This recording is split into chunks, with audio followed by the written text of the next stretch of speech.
Okay, I have only two older men. You have? Have? Huh? You have had? 有没有？哎呀，给你好了，好，是我的了。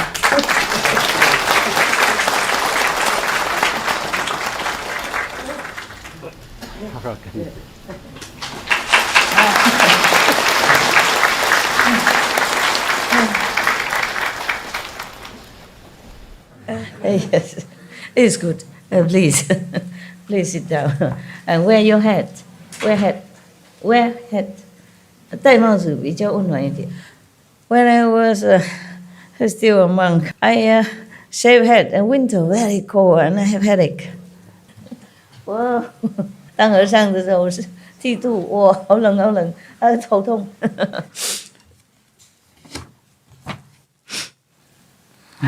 Probably is here. Yeah, that's right. I mark it here, so I can continue.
Yesterday we were talking about this a good person when he attains some state of samadhi, and if he thinks he's a sage, then the demon of chronic depression will enter his mind, yeah?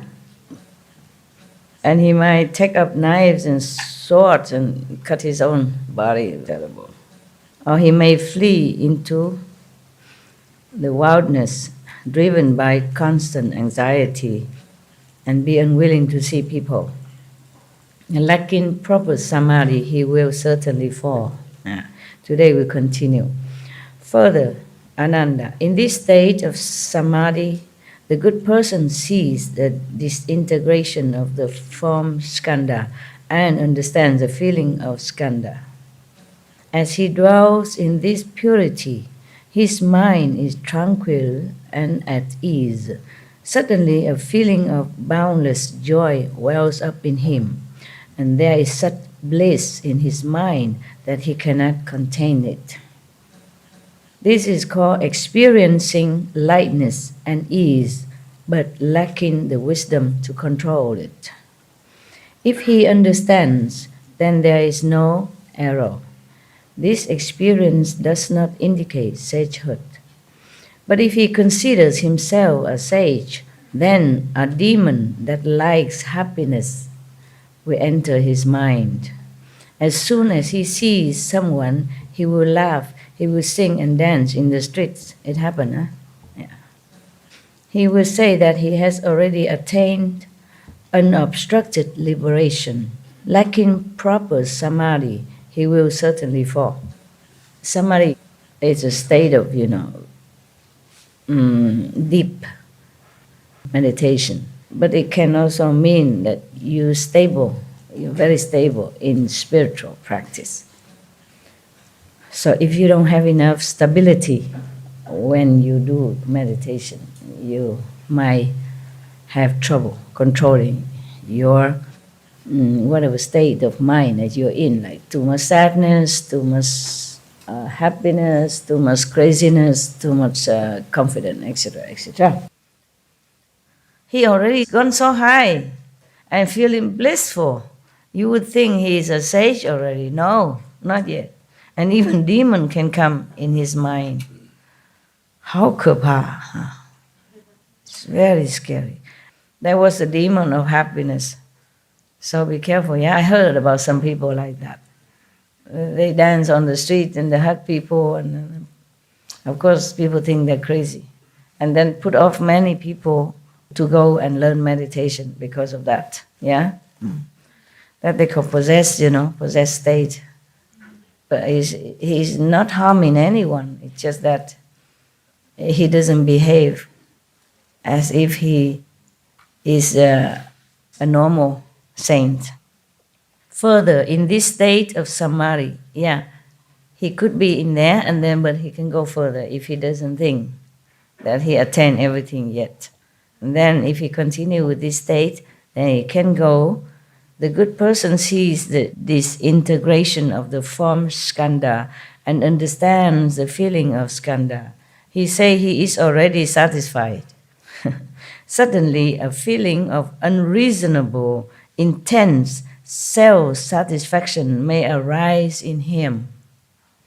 It may include pride, outrageous pride, maybe arrogant, haughty pride, overweening pride.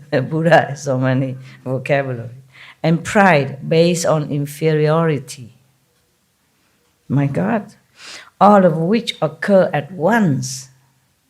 In his mind, he even looks down on the Tathagatas of the 10 directions. He even don't respect any Buddhas. How much the more so on the lesser positions of sound hearers and those enlightened by conditions. Sound hearers. Buddha say all the time, sound hearer, Kuan Yin. This is called viewing oneself as supreme, but lacking the wisdom to save oneself. My God, you can't even save yourself in that stage. If he understands, then there is no error. This experience does not indicate sagehood. But if he considers himself a sage, then a demon of intense arrogance will enter his mind. He will not bow to stupas or in temples. He will destroy sutras and images so extreme, become fanatic, extremely arrogant. He will say to the Dhanapatis, these are gold, bronze, clay or wood. The sutras are just leaves or cloth. He's very arrogant, disrespecting Buddhas, stupa, statues, sutras, and all kind of holy things. The flesh body, he's talking now. He's talking to anything that's not important. He even say these are gold, bronze, clay or wood. The sutras are just leaves or cloth. What he means is the statues or the stupas, the small memorial they make for the Buddhas or the saint. He say these are just gold and or bronze or wood or clay only. There's nothing in it, no meaning, anything. Yes, the sutra are just leaves or cloth even. The flesh body is what is real and eternal, but you don't revere it. Instead, you venerate clay and wood. That is totally absurd. That's what he said, absurd. He finished talking. The practitioner opinions are like that. And now, the Buddha continued commenting, those who have deep faith in him will follow him to destroy the images or bury them. He will mislead living beings so that they fall into the relentless hells. Lacking proper samadhi, he will certainly fall further in this state of samadhi. If he continue in this state of mind, then the good person sees the disintegration of the form skandha and understands the feeling skandha. In his refined understanding, he awakens completely to subtle principles. Everything is in accord with his wishes.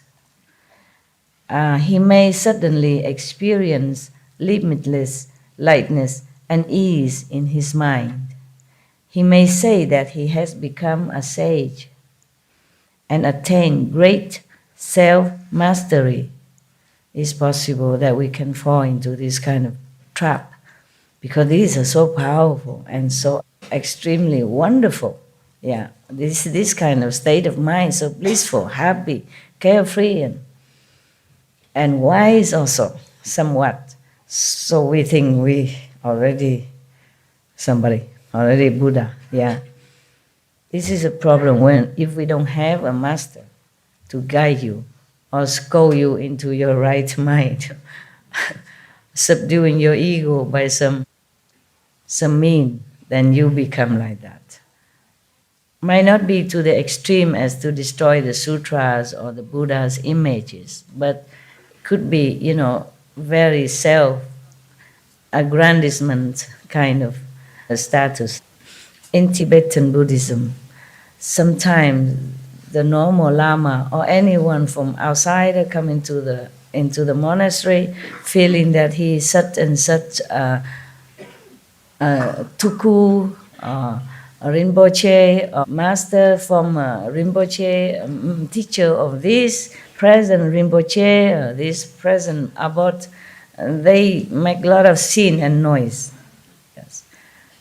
And then one of the person who wrote this kind of story, she said that if such a practitioner are not lucky enough to be near a good friend like other lamas or his teacher who will subdue his ego by scolding him in front of everybody, degrading him, make him become zero to the ego again, then he will continue become misled like that until he gone insane.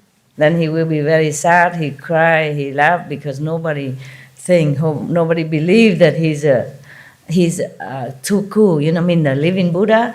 Nobody believe him that he is a former teacher of this present Rinpoche, and he expect this Rinpoche in the temple to bow to him, recognize him, be grateful to him, and respect him, and worship him, all that kind of thing. Some people fall into that state also. And it's some true story like that in some Buddhist monastery. Yes. Then sometimes the master would ignore him or try to do something to cure him immediately or as soon as possible. But if you meditate alone, you don't have any good friend like that, to check you out, to straighten you up, then you'll be in trouble. That's why meditating is also very important, that you must have a guide, yes, a good guide, who are not afraid to offend you. That would be better for your safety, and your spiritual progress. It might hurt the ego, but what is ego anyway? It doesn't matter, he won't die. If you hurt the ego, it doesn't hurt anything. It just makes you better only, right? It's better than continue to be insane or lost your spiritual merit or lost your wisdom, lost your future spiritual attainment or progress. Because the Buddha mentioned before, those and those kind of person even cut off the seed of future enlightenment, even cut off his body seed. It's very scary, yeah. That's why formerly, not many masters would take up a lot of disciples. Yeah. Even Bodhidharma, he didn't want to talk to no one a lot. He knows he's all deaf anyway. Just attached into rope or whatever rules and regulation, and not really understand the meaning of meditation. So he just went to a cave and meditate for 9 years. And finally, some disciple, truly a handful of them, 4 or 5 of them came and seek him out, and he really teach them. But even among the 5 of them, only 1 really understood the essence of it. The other 4, he say, oh, you are just like, you get my skin, meaning outside only. You get my hair or whatever. He meant just not yet inside, just outward only, outside only. Only 1, Huike, he's the one who attained what the master tried to teach him. And then after that, Bodhidharma left, go back to India. Yeah. They said he's sick and died, so they bury him. But when they open the coffin, there's nobody there, only 1 shoe. 1 shoe left. And the other one outside somewhere saw him with 1 shoe on his staff. The 1 shoe in the coffin and 1 shoe he take with him. Just to let people know that he's still alive or resurrected, that's all. Same with Kabir. The Muslim and the Hindu, they fight with each other who should take his body, because he's the master of whom, he has both Hindu follower as well as Muslim follower. So both of them fighting, wanting to take his body. And when they open the coffin, there's only 2 roses in it. 1 for Muslim, maybe 1 for Hindu. He's gone. He's not there anymore. Yeah, some master can take their body with them, resurrected, with the body or without the body. Yeah. It is said that Jesus resurrected, yeah? And then later he went to Kashmir, continue his practice with some small circle of disciples. I visited his so-called tomb. Yeah. You had to pay, no? I had to pay some money to go inside. Yeah, they come and tell you outright, money, box. Yeah. Yeah, of course they need it maybe just to take care of the tomb, some caretaker, and they need to live of it, nah? I have to pay. I don't have that much money, but she told me to pay, so I paid. I go inside, have a look. Ain't nothing much, just the tomb and the name. No tomb even, you don't see. It's just supposed to be there. Suppose he lived until 120 years old, yeah, in Kashmir. So maybe he resurrected and taken his body with him as well, like Kabir or Bodhidharma. Huh? All right. Good translation? Yeah, wonderful. Oh, I'm so happy. At least the Chinese, very difficult for them to come here. Not all of them have a lot of money. China is big, Not every Chinese city near Taiwan. Sometimes they have to go maybe with ox cart or something and get the bus and get the train and then get the airplane. It's very difficult. Some take 2, 3, 4, 5 days to get to Taiwan from their own home. All right, it's another one. Okay, here it is.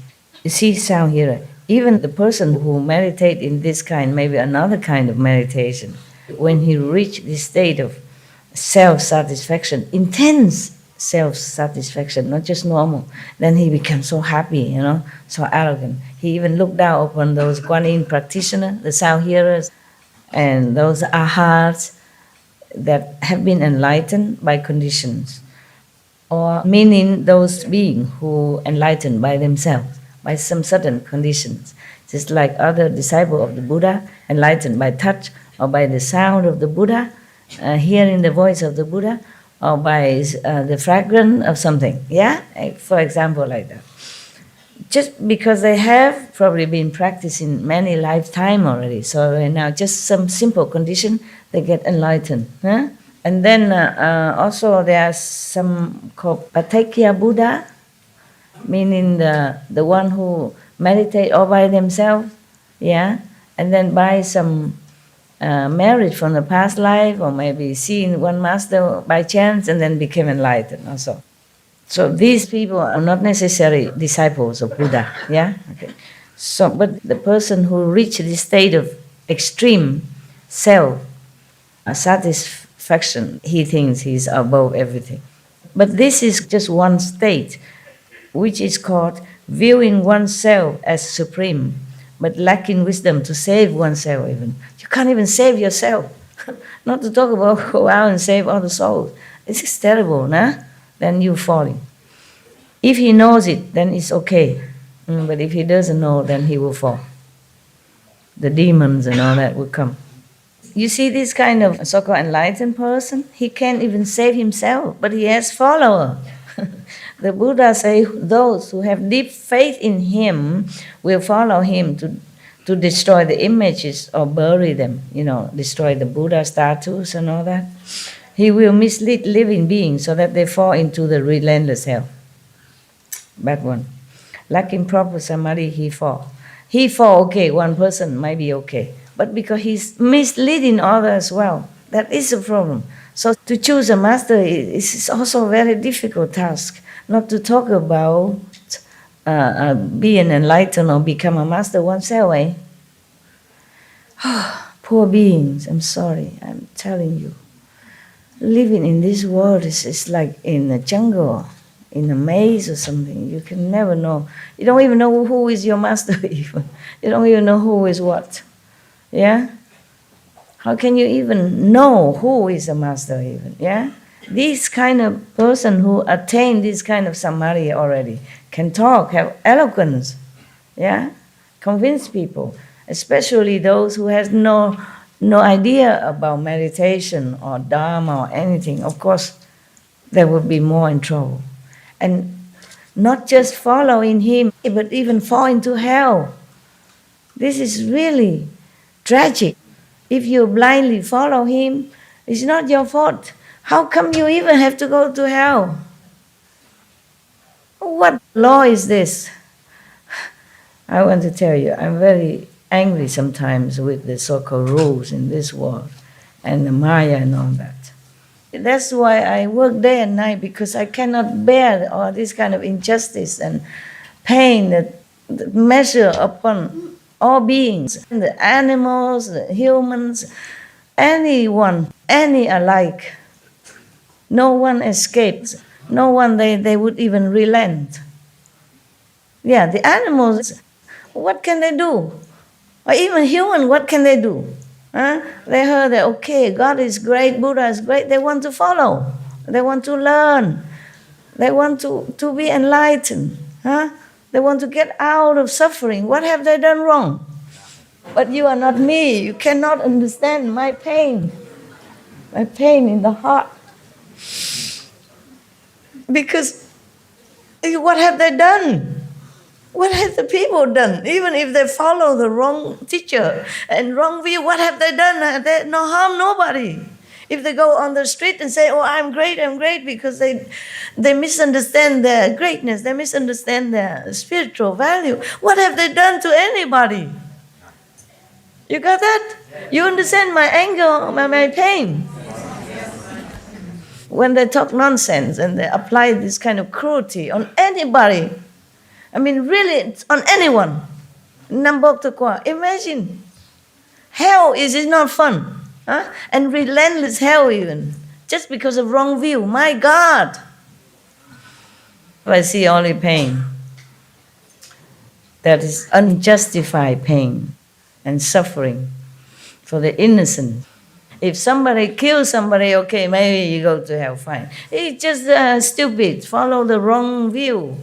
And this man, he has no proper guidance teacher. So he fall in the wrong state of attainment. That's all.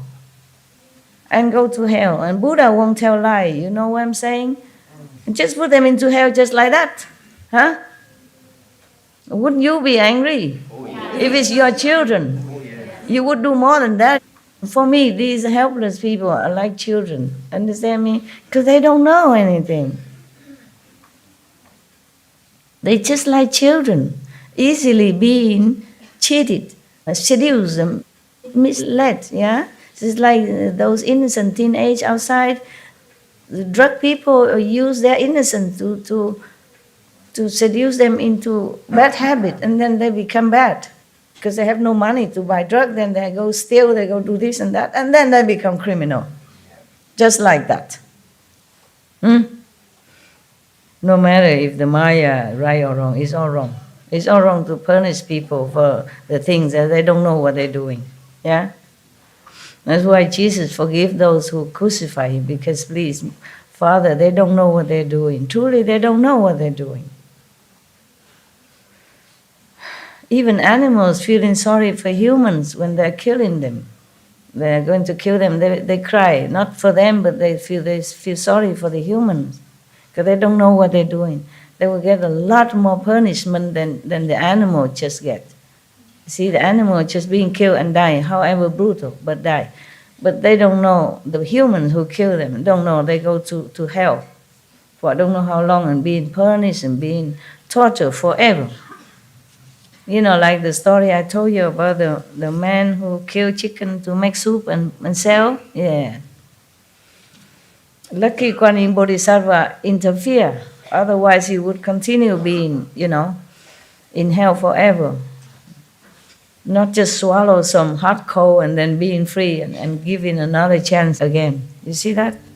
That was a true story, nah? But then, how many people would believe him and quit their crude way of life? Not too many. You can see that. You can see. How many people in Vietnam would read the story and even believe it? Huh? Oh man, there's endless suffering in this world. Further, in this state of samadhi, the good person sees the disintegration of the form skandha and understands the feeling skandha. In his refined understanding, this is more refined now, he awakens completely to subtle principles. Everything is in accord with his wishes. He may suddenly experience limitless lightness and ease in his mind. He may say that he has become a sage and attained great self-mastery. This is called attaining lightness and clarity due to wisdom. He's already something big shot. If he understands, then there is no error. This experience does not indicate sagehood. The Buddha passed through all this, otherwise he wouldn't have known to teach you, okay? But he mastered it, yeah? Even the Maya sent some beautiful girl, sexy, come dancing, seducing him. He say, get lost. I know who you are, get lost. Same, Jesus meditate in the desert 40 days, remember? So Maya come and tell him, if you respect, bow to me, I give you the whole world. So what did he say? Get lost also. Okay, now. But if he considers himself a sage, then a demon that likes lightness and clarity will enter his mind. I'm telling you. So cut it off if you think you're Buddha, yeah? Cut it off, all of you. Whoever telling me that you're on a 7 or 9 spiritual plane, yeah. Claiming that he is already satisfied, he will not strive to make further progress. That is the problem with all these stages that we have mentioned, that the Buddha has mentioned. You feel too good. You never felt like this before in your whole life. There's something new. But these are just toys. It's like children, you have good toy, bad toy, or more enchanting toys, and more new toys, more inventive toys, but these are toys yet.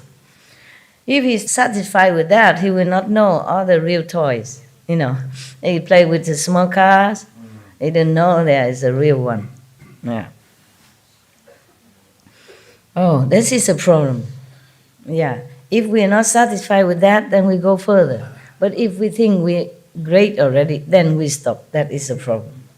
Yeah. It's a pity. Yeah? For the most part, such cultivators will become like the unlearned bhikshu, monk, unlearned monk. He will mislead living beings so that they will fall into the avicii hell. Oh, this is worse. Lacking proper samadhi, he will certainly fall. My God, Maya, so cruel. That is a problem. If you really want to become a Buddha, he will be so harsh on you. That is the thing. That's why. Otherwise, how can you put somebody in hell? He's just practicing. Maybe he has not become a Buddha, but he harmed no one. You see that? They make all kind of this, I'm telling you, rule. Really? What kind of rule is that? What kind of law is that? Huh? This guy, he just practiced. Maybe he don't have teachers or he mistaken thinking that he become Buddha. Fine, but he harms no one, right? He may be boasting or being arrogant, but that's nobody's business, huh? And if anybody is stupid enough following him, it's also not his fault. Why have to go to hell? Avicii hell is the hell that you can't get out. So woe to you if you want to become a Buddha and not controlling your desire or your ambition or your mind. Huh? Must always humble. I'm nobody yet, okay? Nobody. Just a little light, a little sound, not yet, okay? Actually, most of you don't think that you will become a Buddha. You think that, okay, Master Power will help you to be liberated and go to higher levels so you don't have to suffer again and your 5, 6, 9 generation don't suffer. I think that is good enough. Okay, huh? Yes. To be Buddha, look at that, huh? I read this long time ago. I forgot that it's so gruesome like this. I forgot that it's so terrible. But it's good to know, huh? It's good to know. So you can avoid trouble. Okay. Further, still continue. Further, in this state of samadhi, the good person sees, he sees that it's all the form that he saw, the scenery, it's all from skandha. He already know it. At least he knows that it is an illusion. And at least he understands that it's just a skandha feeling and all that is all illusionary. It's not real. He knows that. But still, huh? And in this clear awakening, he experiences an illusory clarity. Within that, suddenly he may veer towards the view of eternal extinction, deny cause and effect. He reject the karma theory, the karma, law. Yes, and take everything as empty. There's nothing at all, don't worry, no karma, whatever you do, it has no effect, no hell, no heaven, nothing. The thought of emptiness so predominates that he comes to believe that there is eternal extinction after death, meaning there's nothing after you die. Yeah, he's so convinced because he sees so many things, he sees all the 10 directions, and he sees that all the elements that made up his body, it's just illusion anyway. During samadhi, he don't feel he has a nose, a hand, ears, eye, nothing, no body. So he feel that this is nothing really real. So when you die, also finito. This is bad. You know why? Because then you can do anything without fearing the consequences of the afterlife, without fearing hell. maybe because of that, someone has attained this state, or following someone who attained this kind of view, they become fanatic. Nothing that can scare them. Nothing, or illusion anyway. But this is called the mental state of samadhi dissolving, so that one loses sight of what is right. If he understands, then there is no error. This experience still does not indicate sagehood. But if he considers himself a sage, then a demon of emptiness will enter his mind. How can you believe that such a high stage of enlightenment already, still the demon still can use your mind? Understand? Because the mind is not the soul. Yeah, the mind is a subtle, a higher kind of instrument.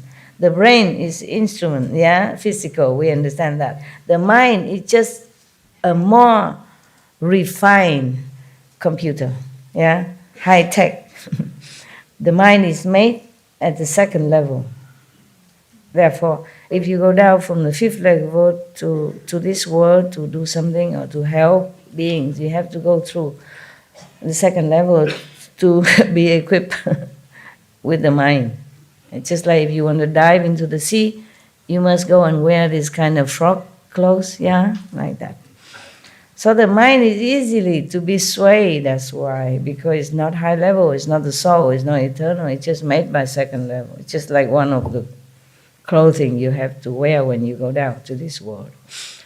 Without the mind, you can't function here. The mind dictates the brain dictates the body. And if the mind is wrong, everything belongs to you wrong. You're thinking wrong, you act wrong, yeah, you behave wrong. Wow. So, the demon of emptiness can enter somebody else's mind like this. And then he will slander the holding of precepts even. He slander the moral codes, yeah, calling it a practice of the initial vehicle, meaning he looked down upon the people who hold a precept and the moral standard as just, like baby, like kindergarten. Yeah, imagine. He will say, since the bodhisattvas have awakened to emptiness, what is there to hold or violate? This is also dangerous. That means he don't care what he does. Eh? And then he might do something wrong, harm other beings that he think is no problem anyway. Yeah, I saw some do this. Maybe not to that extreme, but I heard many. And not many, but because I don't know that many people. I saw some story in some of the magazine, spiritual magazine. Some of the monks say, oh, I already make peace in the world. Meaning because everything is empty, war and peace is no problem, no need to worry about it. Meaning because inside he has peace already. Meaning that even outside no peace, inside he has peace. So if you have peace inside, that means outside doesn't matter. So it doesn't matter who die, who kill each other, they still suffer, even illusionary, the beings still suffer in war. So you cannot say it doesn't matter, right? Just because you have peace. It's just like a rich person. Every day he eats a lot of food and then he says, oh, what mean hungry? Hungry is no problem. It's all garbage talk. Yeah? Tell them to eat cakes, just like the Queen of France. Because she has no idea. She lost touch with real life. Yeah? Same, this person like that. Wow, there's so many, huh?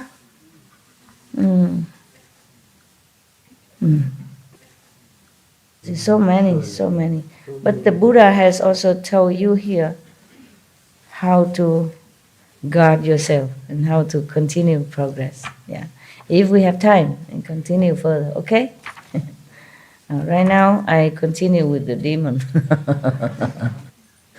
so that you will recognize when they come, and then you can Protect yourself, okay? And go for higher. Oh my God. Okay. So, because of this false view, influenced by this kind of demon, he will slander those withholding the precepts, like the monks, the nuns, they're strict with their precepts. He will look down upon them. He will degrade them. He will slander them. That is a no-no, of course. Huh? Even if you're not a monk, you know, a monk, if he has his moral code, then it's good, right? At least good for him, good for society. Why go and slander them? Yeah. Now, but not only that. He thinks he already attained emptiness. Everything is empty, everything illusion. Yeah, so he can do what he wants. So further than that, this person in the presence of his faithful Dhanapatis, meaning his so-called disciples, will often drink wine, eat meat, and engage in wanton lust. The power of the demon will keep his followers from doubting or denouncing him, even if he's doing all this wrong thing. Drinking wine, drinking alcohol, eating meat, engaging in lustful conduct. But the demon power is so strong that anyone who near this person, will be kept from being doubtful. I have no demon to control you. Yeah, of course. At least you're free, okay? You're free. If you doubt me, at least you know you're free. Nobody control you, yeah? So even if I'm wrong, you have no danger because you're free to doubt or not doubt. You see that? At least, you doubt me, it's good. I wasn't angry at all. I'm just saying, oh, you see all that experience and you still doubt me? But I never felt angry or so angry. No, I wasn't, okay? That means good. That means it's good. That means that you are free. That I don't oppress you or saying something or psychologically suppress you so that you don't dare to even doubt me. You're all free. Even you're enlightened or not, you're free. Because if a master use some magical power or some psychic or something, then you behold under his or her sway. You cannot even think the master is wrong. Here, this person, because of demon power, so even though he drink wine, eat meat, and engage in lust and all that, wanton lust, not just having a wife or a husband, wanton lust meaning just random, meaning no good, all the time, anytime. So this is no good. The power of the demon will keep his followers from doubting or denouncing him even. After the ghost has possessed him for a long time, he may even consume excrement and urine, or meat and wine, claiming that all such things are empty anyway. He will break the Buddha's moral precepts and mislead people into committing offenses. Lacking proper samadhi, he will certainly fall. He fell already. Not just certainly fall, but he fell already. Further, if he continued with this state, further in this state of samadhi, the good person sees the disintegration of the form skandha and understands the feeling skandha. He savors the state of illusory clarity, and it deeply enters his mind and bones, become his nature then. Boundless love may suddenly well forth from his mind. When that love becomes extreme, he goes insane with greed and lust. The Buddha don't mean love as loving, but as this kind of sexual, attachment love, yeah? In this world, we use everything, love. It's all confusing, yeah? But the Buddha means bodily attachment, yeah? And that's why if it's become more extreme, then he goes insane with greed and lust. He cannot stop. So, but this state is called When an agreeable state of samadhi enters one's mind, lacking the wisdom to control oneself and mistakenly engaging in lustful behavior. Okay. If he understands that it's just one of the states, okay, then it will pass. Then there is no error. This experience does not indicate sagehood. Of course not. How can you are sage if you still have greed and lust? But if he considers himself a sage, then a demon of desire will enter his mind. Oh God, so many demons. When we will even see any bodhisattva enter somebody's mind and help something. I want to turn the table. Yeah, really. Just demons all the time is not fun. The Buddha and Bodhisattva, why are they so gentle? Why don't they just do something? Turn the table, huh? Oh man, I have to look into this. I don't like it. Yeah. I really don't like it. That's not fair. I don't like it that the Buddha has to suffer so much life after life, kalpas after kalpas, so that he can just save a handful of his disciples like that. And still being slandered, still being doubted. I don't like that. Never mind if this is all illusion or life after life, illusion or not, never mind. It is still suffering. He still has to carry on the flesh body. And when you have the flesh, you suffer. Huh? He even has to become animals or insect even. Like I told you the story about the gecko and all that.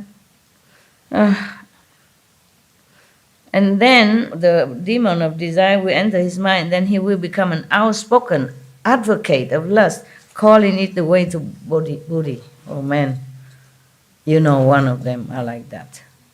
Not long ago, some years ago. Yeah, advocate lust, for sure. That is true. I saw it printed. He's preaching about lustful encouragement, printed on newspaper. It's printed like that. Yeah, I was surprised, but a lot of people follow him. And they worship him. Oh, I heard many stories. It was really true, eh? You know, right? Yeah. So many people. If you think I have a lot of followers, it's just 1 centimeter what I have as followers compared to 1 meter long or 2, 3, 10 meters. It's very appealing to the world of people. Very appealing. Yeah.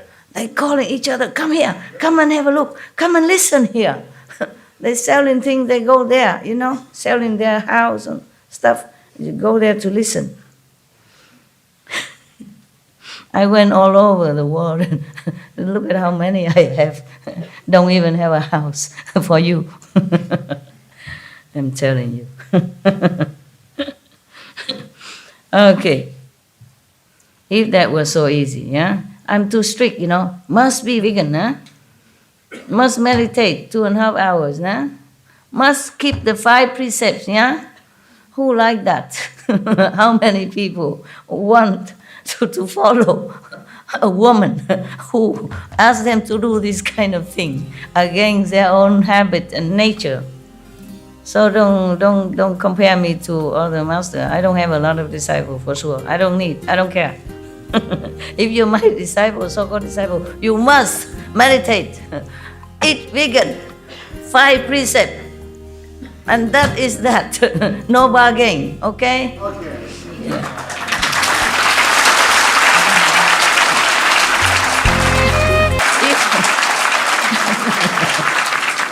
I'm Tsongkhapa. Okay. Precepts. Yeah. Somebody called me Tsongkhapa when I was, wasn't a monk. I was just, going from one ashram to another. I'm just wearing Punjabi, white. Just I have 2, 3 pairs of clothes, that's all. White clothes, and long hair, and it's like everybody. And they keep calling me Tsongkhapa. Always, hey, Tsongkhapa. How are you, Tsongkhapa? At that time, I had no idea who Tsongkhapa was. I said, who? Chong who? I said, my name is so-and-so at that time, yeah? And Tsongkha who? I wasn't studying Tibetan Buddhism at that time. Huh? I don't know what it is either, Master. You don't know? No, no. Oh, okay. He was the founder of Geluk school in Tibet. Tsongkhapa was a lama, the founder of Geluk school. The Geluk school is the one that wear yellow hat, and he was the one who strictly followed the precept. And he teach his monks and his lay disciples, they have to follow the Buddha precept strictly. He's the one that very, very strict. No meat, no wine, no marriage, no woman, no violating any precept at all. Yeah? Not even eat garlic, onion, all that. Very strict, Tsongkhapa. Okay? And he's supposed to be the first Dalai Lama, but he doesn't want. And people wanted him to be king of Tibet. He also did not want. But he's a king of Tibet in people's heart. And he's the Dalai Lama of all the Dalai Lama. He's a real monk. Yeah? Because he wants to revive the Buddhist tradition in Tibet. Yes. So there are many traditions in Tibet. Yeah, Tibetan Buddhism. Some yellow hat, red hat. There are different traditions. Some tradition maybe you could also marry, maybe like that. Therefore he said no, monk, no marry, no woman, no wine, no meat. Yeah. So he's the one that's famous for very strictly adhering to the precepts of the Buddha. Very famous for that. I knew it only afterward. After they keep calling me Tsongkhapa many times. I go to the Tibetan library and asking, who is Tsongkhapa? And they also don't know very much, but there's a book, Tibetan monk, you go and look. And there was some in English. So then I learned about that. I don't know much more, okay? That's all I knew. That he is very strict with precepts.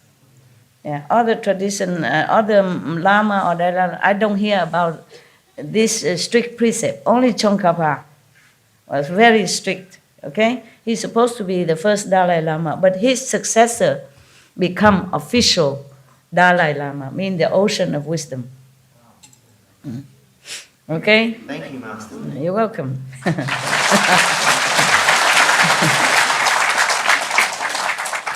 I was just joking when I said I'm Tsongkhapa because I'm also very strict, at least 5 precepts, yeah?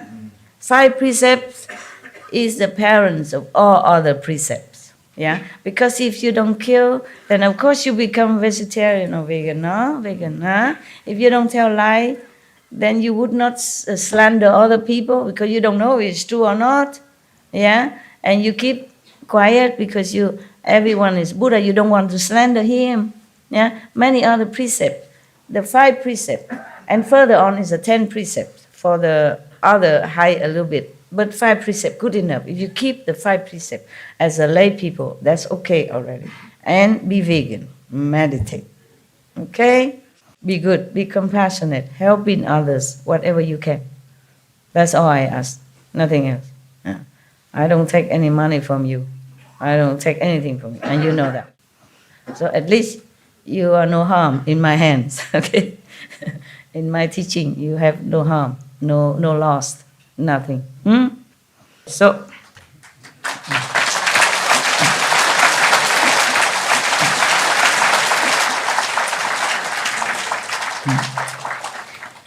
boundless love. This is not a very good translation, meaning some overflowing kind of desire for physical love. That should be a better translation, okay? But maybe for lack of words, the translator used boundless love. Normally we use boundless love in connection with God or Buddha or saint, yeah? This is not the love that it meant. Otherwise, it wouldn't say he goes insane with greed and lust. So it's not a good translation. So I just want to tell you, boundless love in here is not correct, okay? So this state is called when an agreeable state of samadhi enters one's mind, lacking the wisdom to control oneself and mistakenly engaging in lustful behavior. Yeah, we went a little bit astray because I remember the incident. I remember that person. Yeah. Because he truly did not mean to cheat anybody. Yeah. But this experience does not indicate sagehood. Yeah? Not only he himself may be engaging in lustful behavior, but he encouraged and he praised it. And he even slandered those priests and monks, saying because they lack of sex, therefore they are like this, they are like that, they don't know what to say, they're kind of not worthy or not intelligent.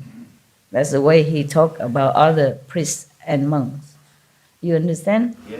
Maybe you like sex or whatever, fine, but why have to slander somebody who doesn't want to have sex? Yeah. There is no sin, there's no stupidity in avoiding physical contact with woman or man. No sin in it, is there? No harm in anyone. Why slander them? That was my question when I read these articles. I could not believe my eyes. And yet so famous, so wow, got so limitless disciples everywhere. And big house, a lot of cars. I have not much.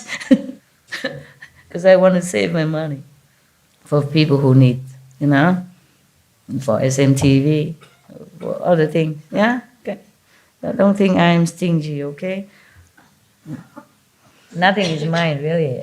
It's all yours. It's all yours. I only use what I have to do. I only do what I have to do. Wearing all this stuff, or makeup, all this, it's not my idea. I don't like it. It's too much time consuming and troublesome. Not free enough, but never mind. I do what I have to, okay? Yeah, you even have to become prostitute if you want to save sentient beings. So for me, just a little lipstick, high heel, it's okay. It's bearable. I complain, but it's bearable, okay? At least I look pretty to you. Oh, woman. Now, what I'm saying, so really, truly, this state exists, huh? Oh, there's a very high state already. Imagine you go through so many states and so many demons before you can arrive here. And then the demon of lust and greed catch you. Oh, God. Oh, please protect all beings. We could never get out. If there's not a mercy from God or saints, we could never get out. Don't you think so? Definitely. Never, Con. Never get out. Never. You already so high here. See all the Skandhas dissolve, everything is illusion, knowing this, nothing. And still fall into this emptiness and desire stuff and doing wrong thing. And leading hundreds of thousands or, I don't know, millions into wrong thing. And slander the virtuous and moral people. That is the worst thing that you could do.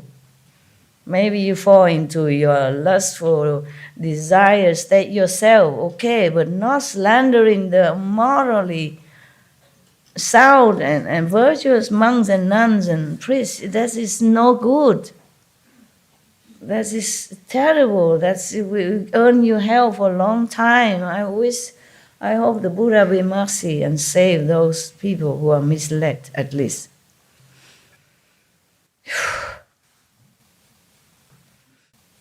When I was in Europe, I want to buy land. Those years, yeah, I keep looking everywhere, but nothing really suitable. Maybe it's not the time, maybe not meant to be. And then I asked the people, you know, those monks and nuns who take care of the money department, I say, how much do we have? How much money do we have before we go looking for land? I don't want to borrow money. I pay for what I want, and if I don't have money, I just don't buy. Very simple philosophy, right? Even for you, if I don't have, I don't buy. Yeah, I don't want to borrow. If I die tomorrow, I will own a debt, then I have to come back be a master again. Oh, God forbid. Anything but not that. Yeah, if you have been a master all the time, you can't be anything else except some kind of master. Remember, I take my vow, like I will save all my, I say, even if I'm born as a human, although very suffering and the life is nothing good here for me, but still much better than beings who fall into hell and suffer every day, every second.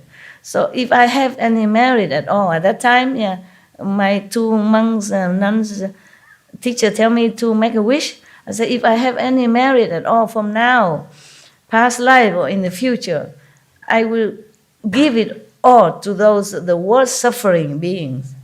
And then I can be reborn again and human, as long as I can be a human again. And I earn more merit.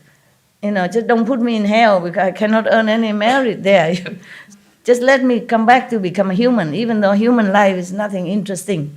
It's suffering, but still better than be hell like other people. So I can share my merit, whatever I have, to those people, to the being, the worst one, the worst suffering people.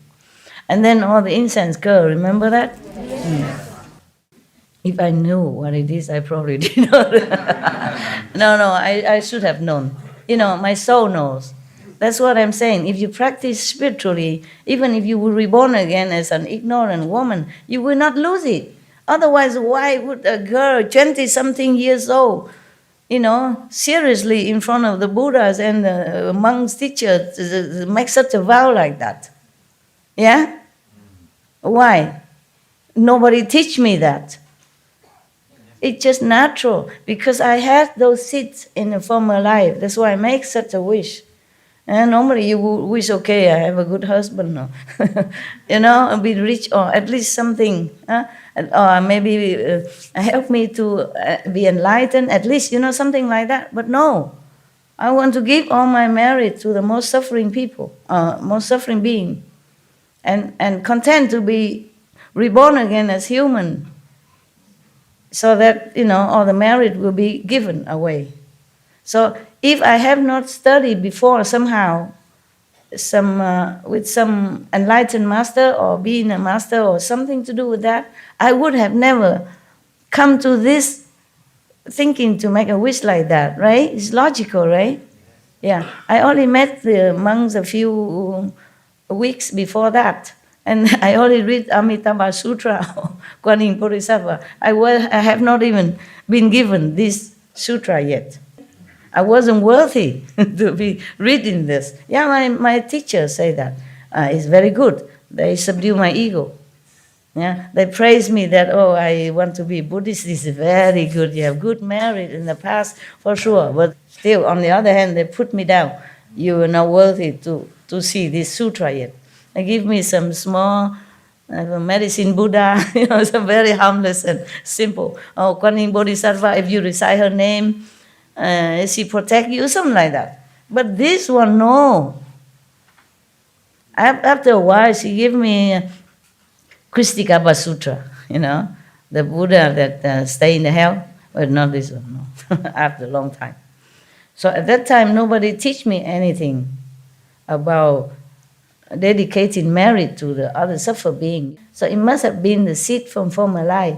Yeah, that's why I told you, if you practice now and you're humble enough and you just don't think you are sage, then even if you die and you have not reached the complete liberation, you still have the seed in you, and you continue being a good human, yeah, or being a charitable person and earning more merit, and then continue your path, yeah.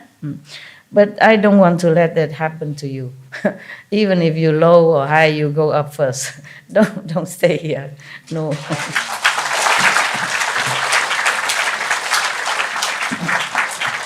Because if you get out of this, even if you're in astral or second level, it's easier to find master there, because you already learned something with me. So you are not just a nobody. They will let you enter in this meditation hall, that lecture hall, to listen to other masters, even if I'm not there. But I will not leave you. Of course I will not leave you. I will continue teaching you.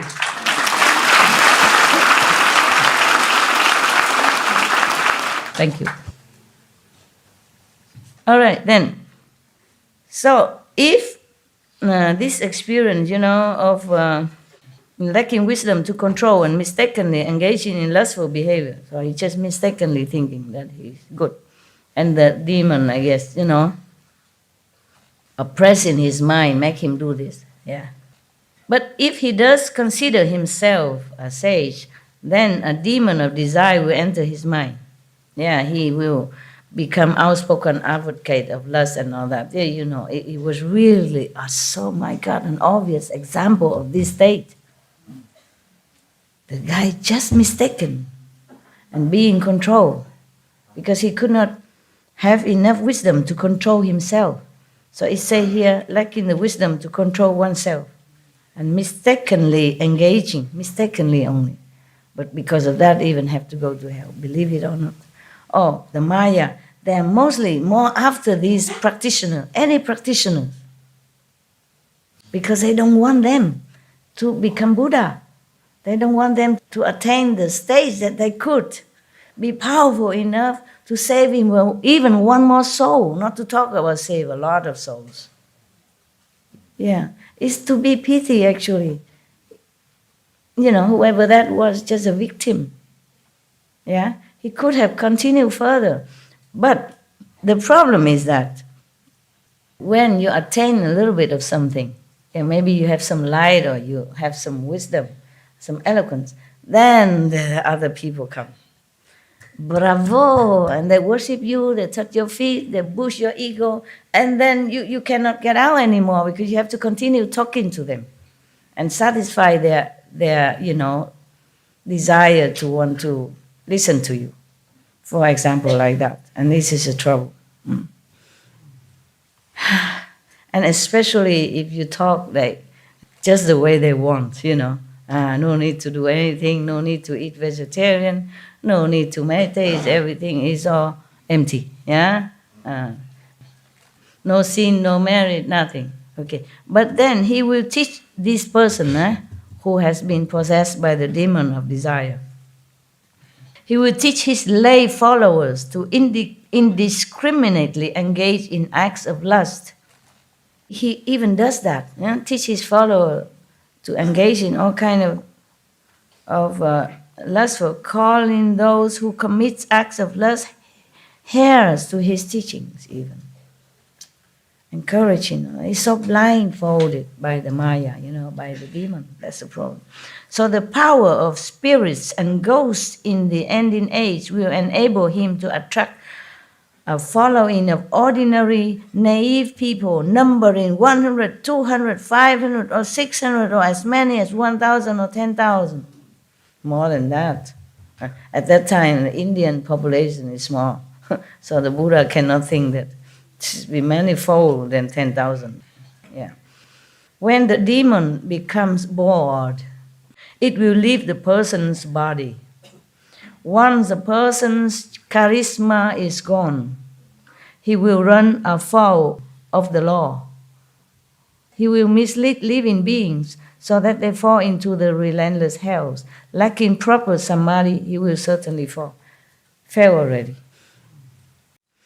Ananda, all 10 of these states may occur in dhyana as one's mental effort interacts with the feeling skandha.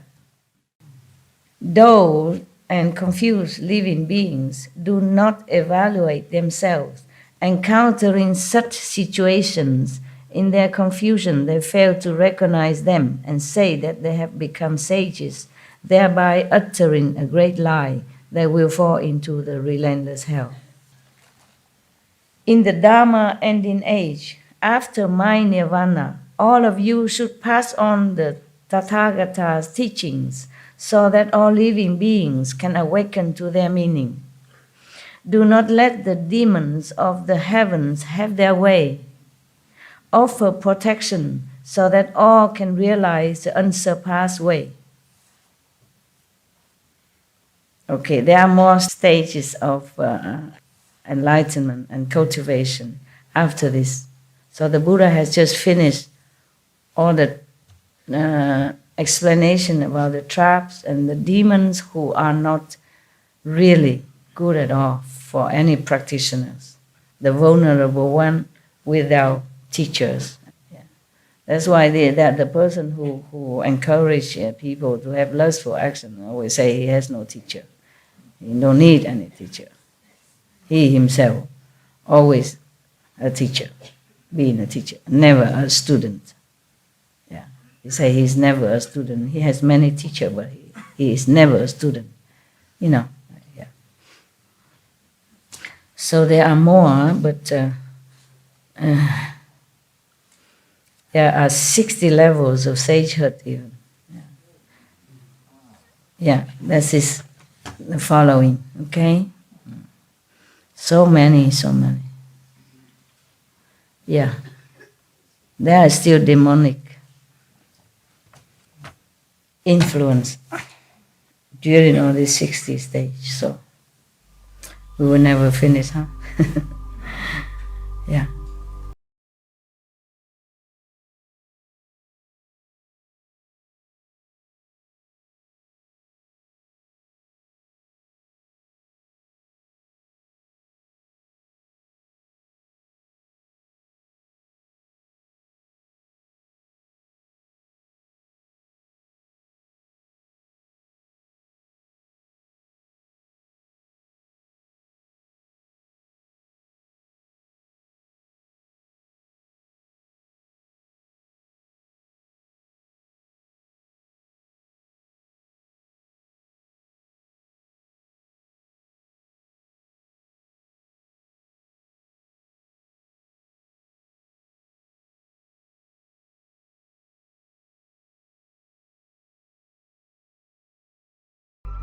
Okay, we stop for now. We can just chat, or you may ask me any question you want. Okay?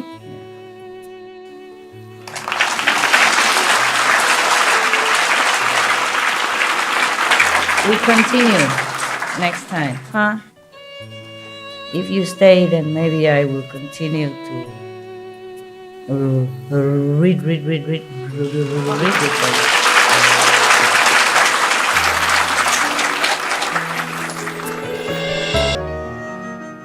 Any question? Yeah. Earlier when you told me that on a level that my doubt was good, and I wanted to tell you that that's why my doubt is comforted, because I don't feel dogma. You know, I was a seeker for my whole life. I went through many different religions and through many different churches, and the thing that always pushed me away the most was not feeling like I could ask questions, not feeling like I could think for myself and wonder, and and when you said that to me, and also it's not the first time you've said similar things in your books and your other lectures, and those are the things that drew me to you the most and made me feel the most comfortable. When the doubting mind speaks, it's that kind of answer that makes me feel like I really belong here as part of your family, and I just wanted to again express my appreciation for that. Okay. So thank you. Good for you. Good for you. Yes. Your doubt is truly sincere, not like to provoke me or to put me down or degrade in me or anything. That's why I feel good about your doubt. Yeah. If somebody else have different doubts, like trying to make himself look smart in front of me, and like put me down in front of other people and all that, which is no good for him, karma, bad, then I would scold him instead of welcoming like you. Doubts and doubts are different, okay? You are doubting whether or not I teach you the right thing or not, whether or not you follow the right person, because you sincerely want to really find a master, find a way to be liberated. That is different. The spiritual doubt is always welcome. It's very healthy. Not personal attack. That is different. Okay? Why are you crying again? You inspire me and make me feel so right. Yeah? It's a good crying. Yeah, it's good. All right, good. Thank you can cry because you're touched, yeah? Yeah, you touched. That's the word. Thank you. You feel like you're correct. Yeah, it's good. That is a different doubt. And it's a different from slander or trying to look cool in front of others and like putting your master down, personal attack. That's different. But this is spiritual doubt. This is your birthright. And you must doubt. You must doubt until you really completely prove it. that what you are doing, what the path you're following is correct for you, because you have only this chance. If you follow the wrong master, you must know it, then you have to quit. You still have a chance to go find another master. You must doubt. Your time is precious. Your life is yours. You can't afford to just kowtow to anybody and, okay, do whatever he said. And it's your life. It's very important. It's your precious life, your valuable time. You must doubt until you resolve it, okay? If no doubt, then you can never understand you follow the true or not true, yeah? You must have doubt. You must have enough intelligence and wisdom to discern this. Otherwise, you can never put your whole heart into what you're following, the teaching. So it's just different from degrading or slandering, the ego stuff. Yeah, it's different. All right, good. I'm proud of you. Here, have an apple juice as a reward. Yeah. Yeah. Master, if it's possible to you, change the rule of the Maya. Change Yes. the rule of the Maya in this world. Because many masters coming, save some souls, but I think they cannot change the rules of the Maya. If it's possible to you, Master, change those the rules? I don't know. I think so, because I have not tried. I don't know yet. I'm just fighting. I don't know if I can change. But at least we have something good. We have peace, many peace nowadays. It's just newly peace in Yemen, yeah? Yeah. We have peace, one peace after another these days. I'm happy, yeah? Okay? And you are vegans, yeah, at least how many lives, suffering saved, okay? At least that. And furthermore, I cannot promise. I also don't know if I'm big shot or anything. I try. I'm just angry with Maya, and I argue with him all the time. Yeah. Yeah. And I don't think he can beat me in arguments because I'm right. Yeah. we know, Master. I'm not like arrogant or anything. What I mean is, what I say is logical. How can anybody put somebody in hell to suffer relentlessly just because he mistaken that he's a Buddha? He didn't do anything on purpose, yeah? It's just a Maya influenced him. And he has never had such a blissful state before in his life or any other life, yeah? Somehow he's lucky enough to reach there. So if he mistakenly thinking he's a Buddha or he has reached God, is it no sin, is there? No. Unless he misleads somebody else doing something bad, like advocating for lust or steal or greed, then it's no good, of course. But the other state before that, they do nothing wrong, for example, then still go to hell. That is nonsense. That is a blind revenge. It's nothing good. So I don't know if I can change complete the rules, yeah? Because maybe I don't have enough support from humans, yeah? If people believe what I'm saying, then I have more support. But not all of them do. Some of them even not just reject, but slander and making more trouble for me. And the Maya say, you see? Nobody have respect for your view.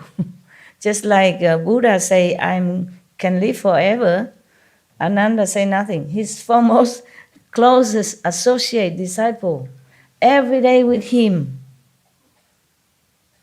And many lifetime also, not just this lifetime. The Buddha always with Ananda. Even when he was animals, or just a normal merchant or something, Ananda always nearby, do something with him. Yeah. Even one time, Ananda was a king, and the Buddha was an elephant, and then that elephant also will come to Ananda, for example. They're always together. Even then, he had not awakened enough to say, Buddha, then please stay. Yeah. And then the Maya comes, see, nobody wants you. Even your foremost disciple, he did not express his desire to to want you be here? Maybe because he doesn't want to continue to be your attendant and serving you forever. Maya, talk anything. Maya can lie even. Oh, I scold him endlessly. You have no idea. I scold him a lot. I say, you liar. Yeah, he tried to make trouble, tell me lies, a lot of lies. And sometimes use in the name of some heavenly being to tell me stuff. But I know. I scold him a lot all the time. I say, this is really petty. This is below even Maya's dignity. Don't do this again. In my eyes, you are just worse than dust because you tell lies. Yeah, there's no end to this Maya stuff. Yeah.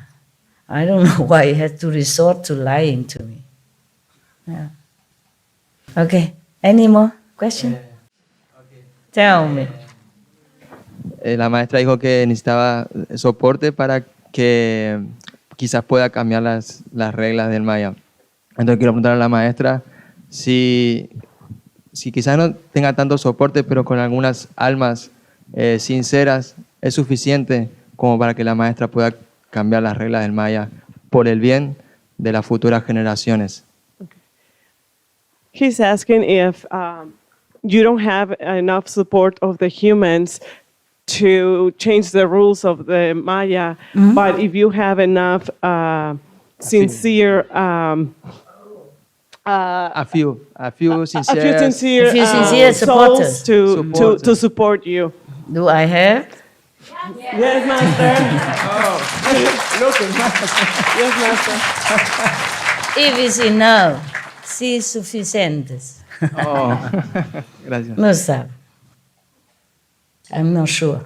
Okay. No seguro. No sé. Okay. Thank you. You're welcome.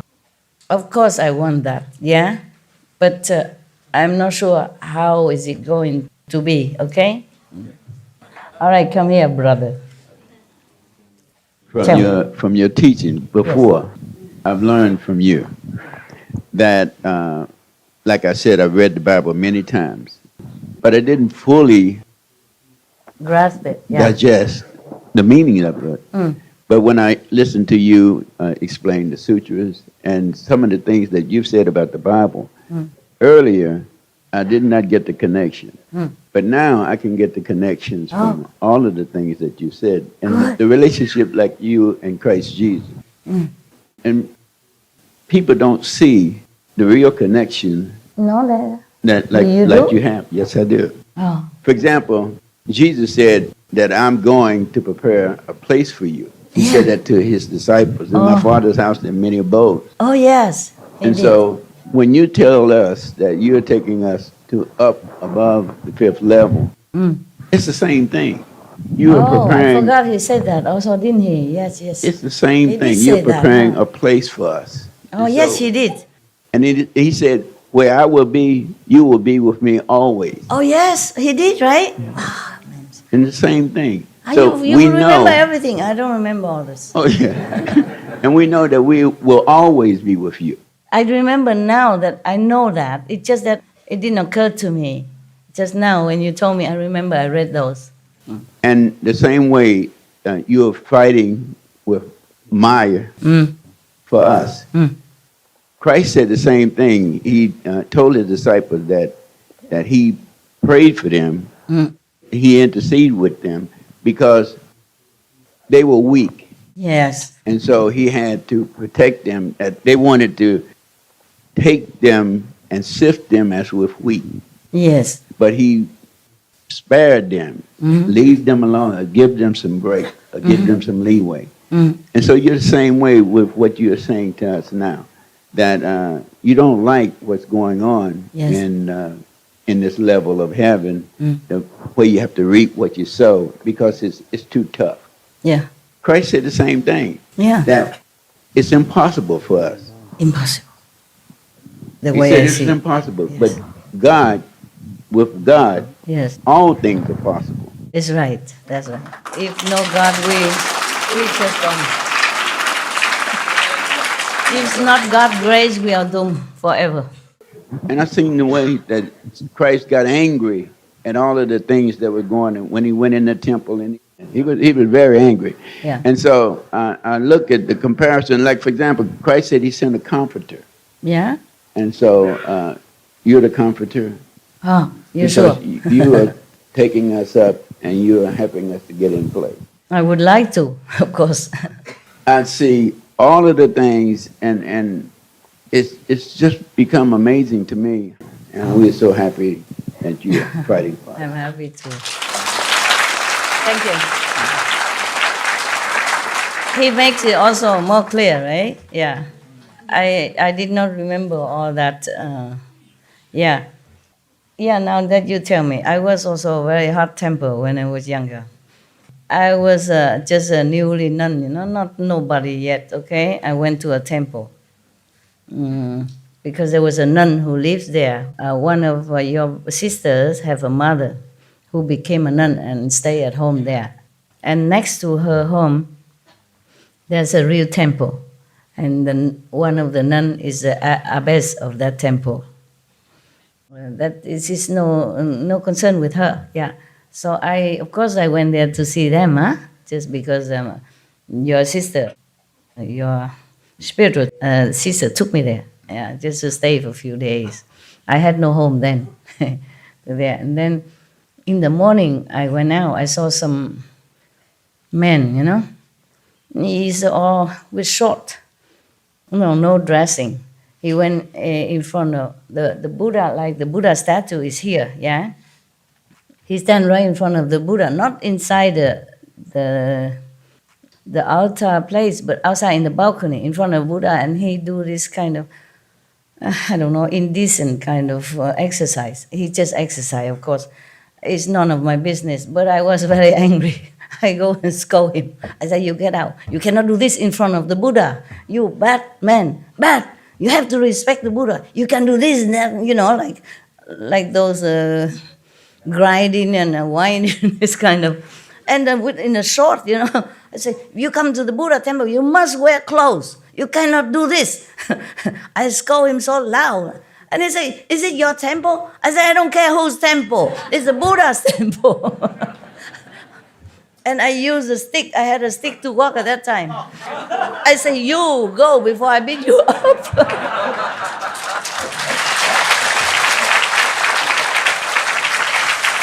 What kind of nun, Not even 1.50 meters. Got a stick and the man is big because he exercise, he's big and muscle. I say, you get out now before I beat you up. And I chase him out of there. Don't come back again, Very bad temper. Oh. But I feel this is very disrespectful of him. There's so many places you can exercise, You don't go in front of the Buddha altar, And then this and that, with just a little short on you or nothing else.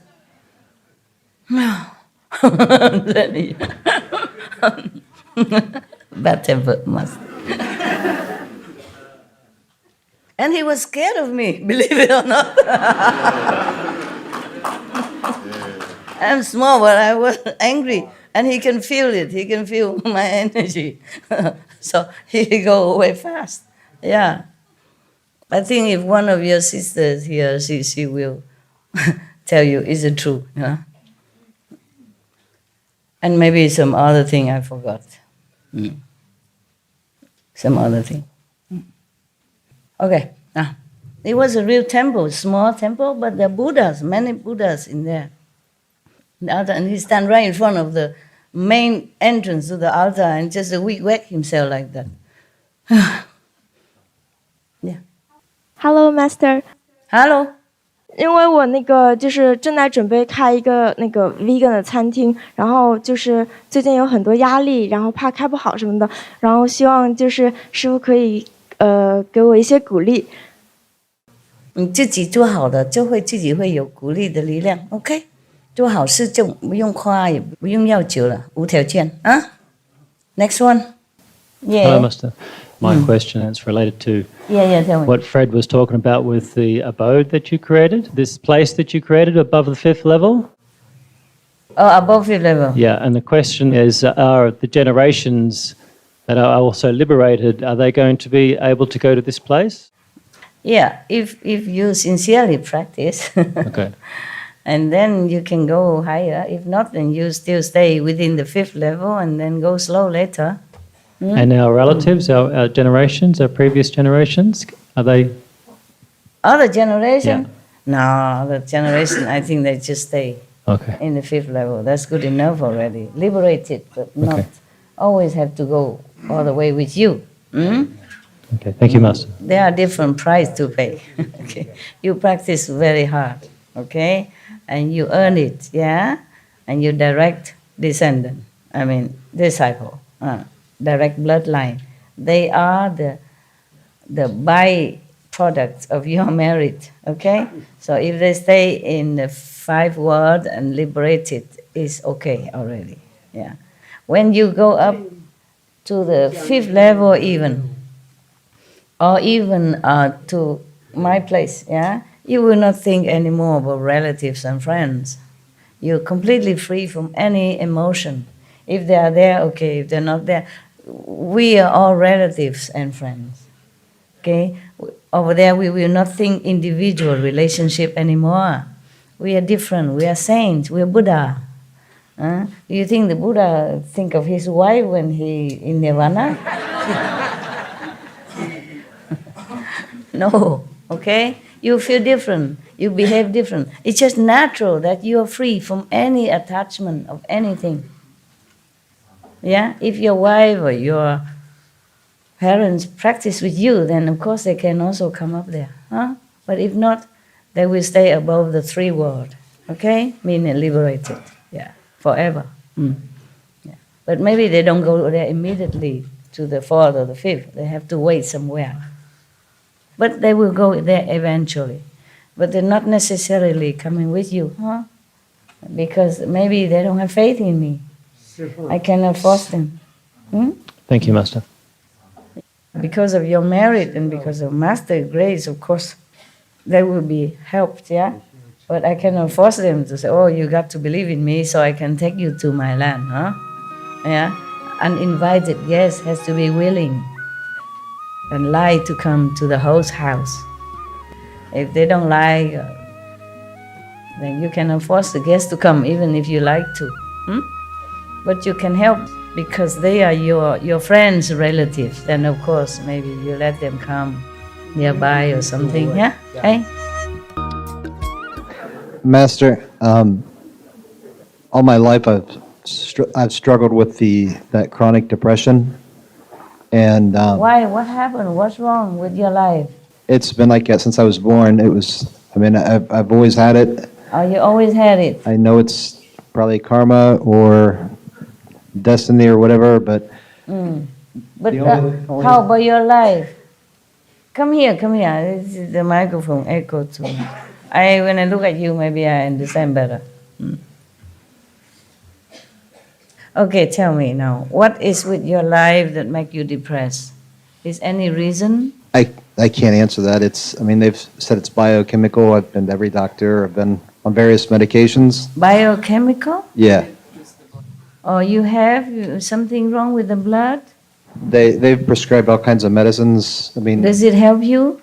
It manages the symptoms, but it doesn't get rid of the depression. Uh-huh. And the only time it goes away is later in life when I found you, when I meditate or I'm looking at your picture or listening to your lectures. But I can't do that 24/7. And no, nobody can. I got to be out in the world sometimes. So yeah.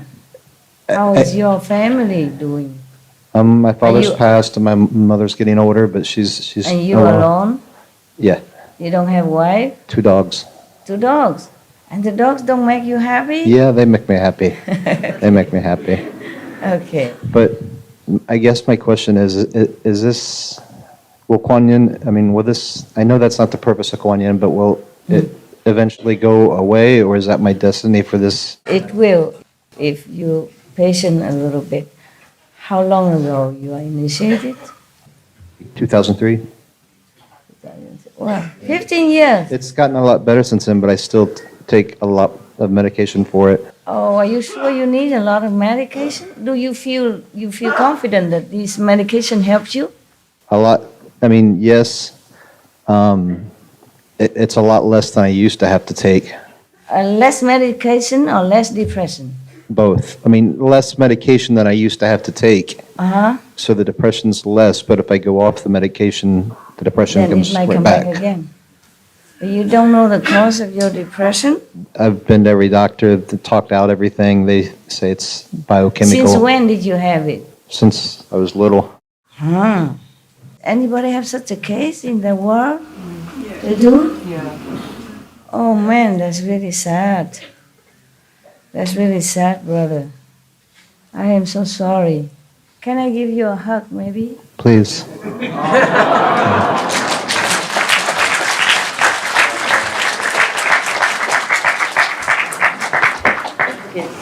I don't know what else to do for you. I will give you a hug. You try so hard.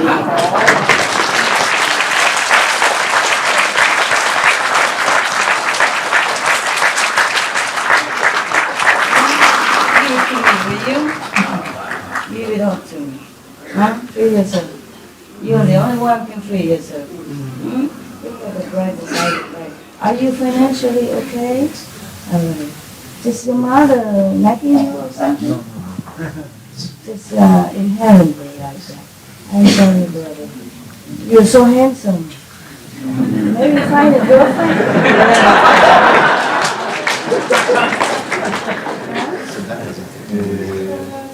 You had a girlfriend, but didn't help. Oh, yeah. What to do? But you know what? You know what? I'm happy that you're still here. That's the best thing already. Yeah. Some people cannot deal with this kind of depression. They might have been gone, taken their life or something, And you're so courageous. You live on. With all this must be a big burden for you. Just give it to me. Don't take it. Don't keep it, okay? Give. Give all of that.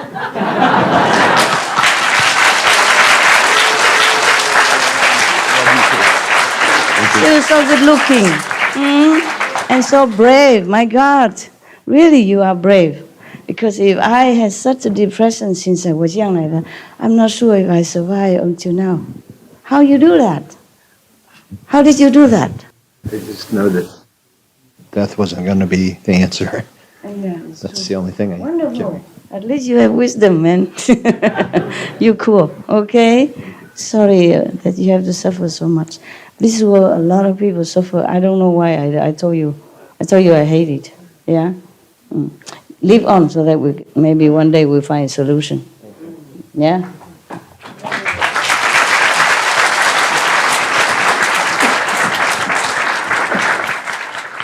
Yes, you want to ask something? Sure. So Maya is implementing all the rules, and heaven doesn't interfere as a benefit of doubt. Is that because the rules should be enforced whether the sin is accurate or not? Heaven also fighting with the astral level sometimes, but sometimes they win, sometimes they're not. So heaven should be enforcing the modification of rules, right, Master? Yeah, I know. So, but this world belongs to Maya, that's why. Many people like the Maya. Yeah, right. They support his way of life. They don't support me. Huh? Yes, They Master. They did not support Jesus. They did not support the Buddha. I mean, some, but not the whole world, not even the whole India support the Buddha. Right, the population is so much, and the disciples should grow more, and sincerity should increase. It is not all their fault. It's not that they are not sincere, not that they don't meditate. They do all their might already. They have to work. They have to take care of parents, wife, kids, friends, society, Right. job, everything already. And they go out sometimes to help, to do charity work. They do too many things already. Not that they don't do. It's just the Maya is bad. I don't know, this world is like that. If we keep tracking it, then we cannot stop. It will be forever. I'm just angry. Yes. Yeah, I'm just angry even if the Maya is right, even if he's doing his job. I don't like it. That's just my opinion, okay? Thank you, Master. But that doesn't mean my opinion can usurp his authority. Not yet. Maybe later, maybe in the future. I cannot promise, okay? I'm just angry. I just want to do revolution against him, but I don't know, okay? Yes, Master. Not Maybe. that I'm important. I just No, want to no, let you no. know. No, I'm leaving tomorrow morning. Oh, yeah. Thank you. It's a small world for whatever you did to all of us in this retreat. You gave like lotteries and lotteries to all of us, like blessings and after the ceremony blessings and gift and everything. So thank you. It's a small world, Master. You're welcome, my Thank love. you. You're welcome.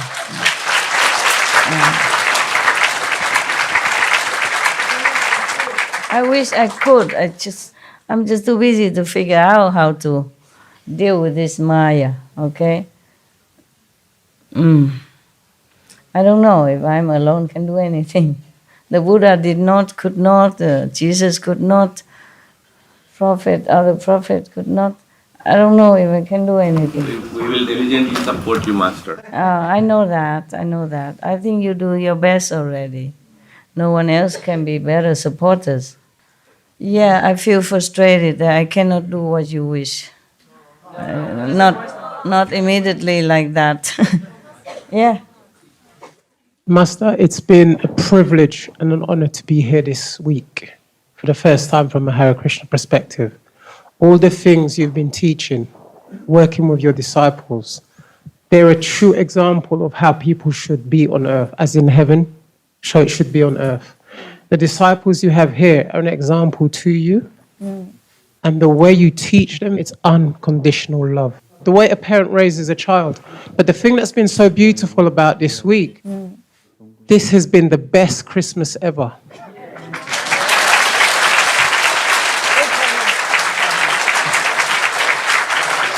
My ego like that. This has been the best Christmas ever because we got the best gift ever. Yeah, you mean the gift? And the thing that was so beautiful about it, it was without asking. The mother sees what the child needs.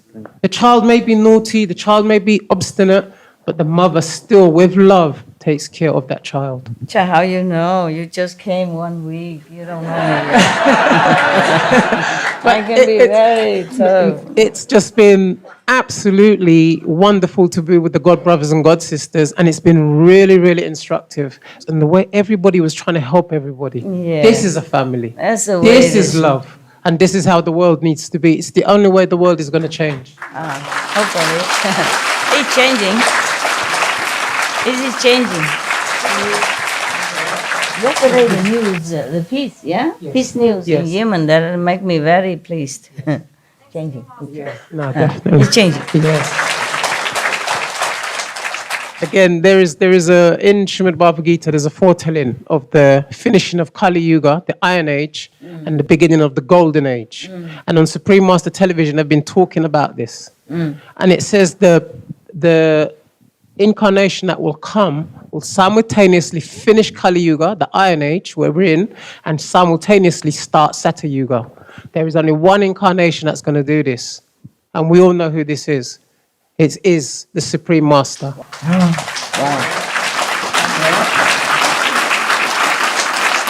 In the Bhagavad Gita, they talk about the Supreme Personality of Godhead. And it says, once you recognize, or you can fully say with wholeheartedly who the Supreme Personality of Godhead is, you will be delivered. And we all know in this room today, Supreme Master Ching Hai is the Supreme Personality of Godhead. And may we all work as hard as we can to help her in the future. Thank you, Master. Thank you. Thank you. I hope I don't disappoint you. I just want to usurp the Maya, but maybe he's good for something. Master, you can't disappoint us, and it doesn't matter about you can overthrow the rule of Maya, because you fight for us, you defend us, you guide us, you advocate us, and I know I speak for so many people that is so much and we appreciate. And all the people who aren't your followers might not know to appreciate, but you know, you'd fight for them and you defend them too. And it's not what you can do, but it's what your intention is. And thank you for being you. Oh, wow, you guys make my day. I'm so glad that at least I have some friends. Okay, I'm doing my best, you're doing your best. That's all we can do, huh? We are trapped in here still, even though our soul is free. The time of initiation, you're free. It's still connected with the soul. There's a cord connecting. When it's severed, then you're gone. Yeah, and you're still connected. We are free. Yeah, it's just we have to wait for the prison gate to open to be completely free. It's just the process is going. Yeah, but then we are still trapped in here. No. You know you're going to be out of prison, but we still need to stay here, abide the prison rules and all that, and it's really gruesome. One day in prison, they say, it's like the 1,000 years outside. That's what they say. 1,000 years in freedom is equal to 1 day in prison. The same with us here. Yeah. We know we are free. But we have to wait for the procedure and all that. No, even then, I just don't like all these rules. Even if it's for training, you know, even if for training for good purpose, like for the people being to train themselves to be good, to become a Buddha. Even this is too gruesome. Too taxing, you know, on any soul at all. And how can anyone ever make it? If it's not for God's grace or the Buddha's mercy, how can anybody ever make it? Look, it's so much meditation, one stage after another, and still in the Maya trap. And could even go to hell for that. Who can even support this system? But the way the world people behave, they're supporting it. They support alcoholism.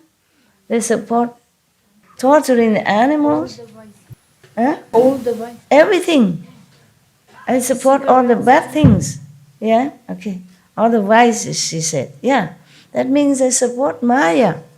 Maya making all this to seduce people, to entrap beings into the vicious circle of, you know, life and death and punishment, torture, hell, all that.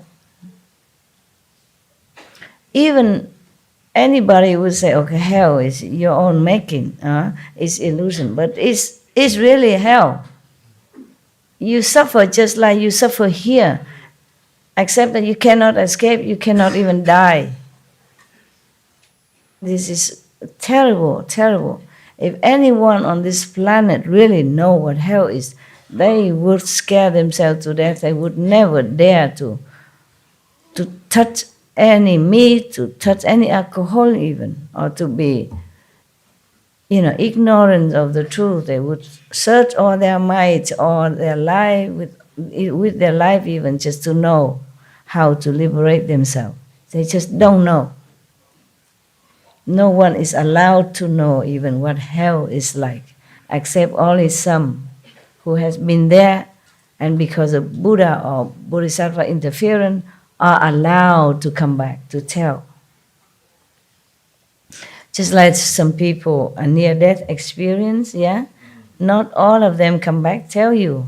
Just some are allowed to come back to tell you the story of what the heaven is like. And these are just maybe astral heaven even. And they like it so much that some come back here just crying for weeks on end because they don't want to stay in this world. It's so suffering for them compared to that heaven that they have been to. Yes, brother. After Master has smashed the mind controlling engine people are receiving tremendous amount of energy onto the planet, and now it is very, very easy to make anybody vegan. Earlier we had to shout and tell them, still they don't understand. Now people are going towards organic diet, and they're going to Whole Foods and all organic vegan diet, and now the speed has increased. People are consciousness towards animals and everything. The activity has increased tremendously in the last 2 years itself. Yeah, even Vietnam, they protect animals now. Right. So if we go at this speed, probably in the next 5 years. Maybe no more meat. Yeah, that's correct, Master. Yes. Yeah, who knows? Yes. Thank you. And also our TV channel is getting popular, and I see a lot of telecasting companies are doing, and compared to last 2 months and now, New York television, Long Island, Staten Island, Connecticut, every channel is picking up Supreme Master TV. One day will come and everybody will watch Supreme Master TV. Right. Correcto. Gracias. Korea. 안녕하세요. 예, 안녕하세요. 2010년에 오게닉 비건 CORP를 설립을 했습니다. In 2010, he made a company named Organic Vegan. Organic vegan. Oh, got it. 예. 이번 9월 달에 볼티모어 도시에서 내추럴 프로덕스 엑스포가 있었습니다. 거기에 첫 출품을 했습니다. This September, he went to Baltimore, and there was an organic food expo, and he showed his product at there first time. 한국에 유기가공식품 12개 대표 업체가 갔는데 거기서 유일하게 저희 오게닉 비건사가 인정을 받았습니다. Yeah, and? There was 12 company from Korea, organic company. Only one company, his company, was selected. Accepted. Yeah. Wow, congratulations. Yeah. 그로 인하여서 미국 바이어들이 한국 저희 지방 정부에 요청하기를 미국 시장에 한국 유기 가공식품이 올려거들랑 저희 유기농 비건을 앞세워서 본받고 오라고 금번 6월과 7월에 초대를 받았습니다. The American buyer said to Korean local government, if you want to come to American market, you should respect his standard and follow him. Follow his example of product, of producing product. Okay, very good. 이거는 스승님께서 지구를 살릴 수 있는 솔루션은 오게닉과 앤 비건이라고 말씀하신 걸 실천하기 위해서였고 여기에 많은 분들도 거기에 출자를 하셨습니다. 그래서 이것은 이 회사는 저희들의 개인 회사가 아니라 우리 모두의 회사입니다. 그래서 이것은 기쁜 소식이 되지 않을까 해서 지금 전해드리는 바입니다. 이상입니다. The reason why I made this company was your teaching that organic vegan is the solution to save the world.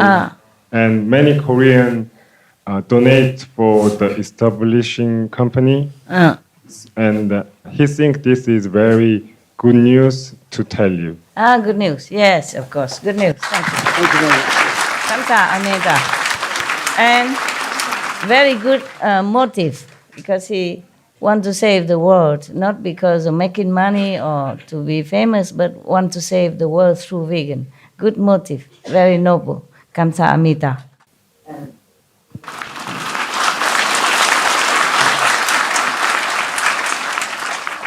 If you have good motive, then it is more likely to be a success, okay?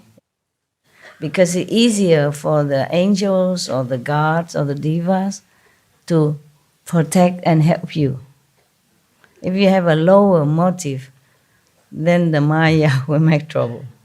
The angel and God cannot interfere because oil and water don't mix. Whatever you do must have pure motive. then it's good excuses for the angels, the higher being, to support, to help you invisibly. That is the point. They help you. Because if you are good, they are allowed to. If you are bad, then the Maya take over. Yeah. It's not just even bad, but like not a very noble goal or motive. Then it's a good excuse for Maya to help you in different way. Yeah, you go astray. So there are two sides, left or right. Okay.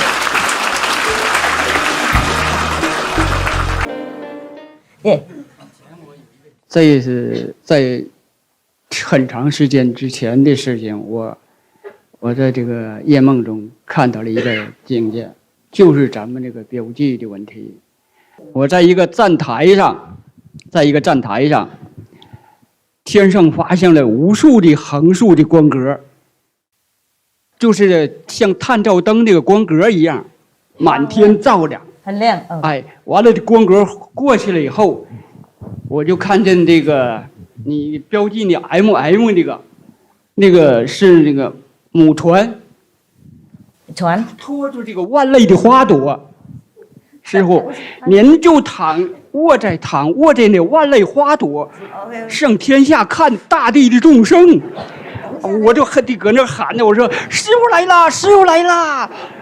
赶快看着我一蹦起来了，一下我蹦醒了，我都看不着了。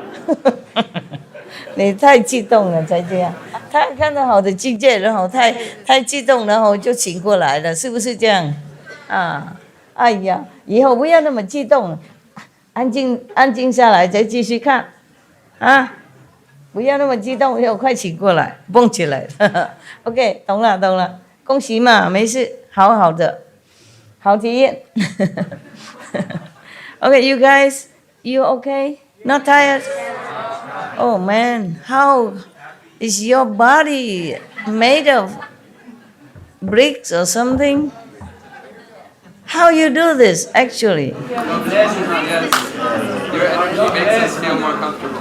Oh man, really? Because you sit all day already. At least you sit sometime, right? In the daytime. And in such a condition, windy, cold, and it's not like at home you can lay down. There's no way you can lay down here unless you lay in the bosom of some of your brothers next door. There's no way you can lay down anywhere, right? Because we're even short of indoor space even. And you sit so tight together. How can you even sit all day and all evening already, and then she listened to this old woman calendar stuff and all the questions, and you still, you look like you're full of beans. Did they feed you beans in the kitchen? Soya beans. Yeah, she said soya beans. What I mean is, you look so radiant. You're smiling from ear to ear, and you just don't look tired at all. How? Love cannot make you like this. It's your love, Master. Huh? It's your love. Really? It's your love. You work very hard for this place, and we just came to see you, Master. Your brothers and sisters in Taiwan, they work really hard. They work very hard, yeah? But you come here also very hard, yeah. And we thank the Taiwanese, huh? And they work very hard, yeah. They work very hard for it. Even though not as perfect, it just sometimes the ego interfere, yeah, or the Maya interfere.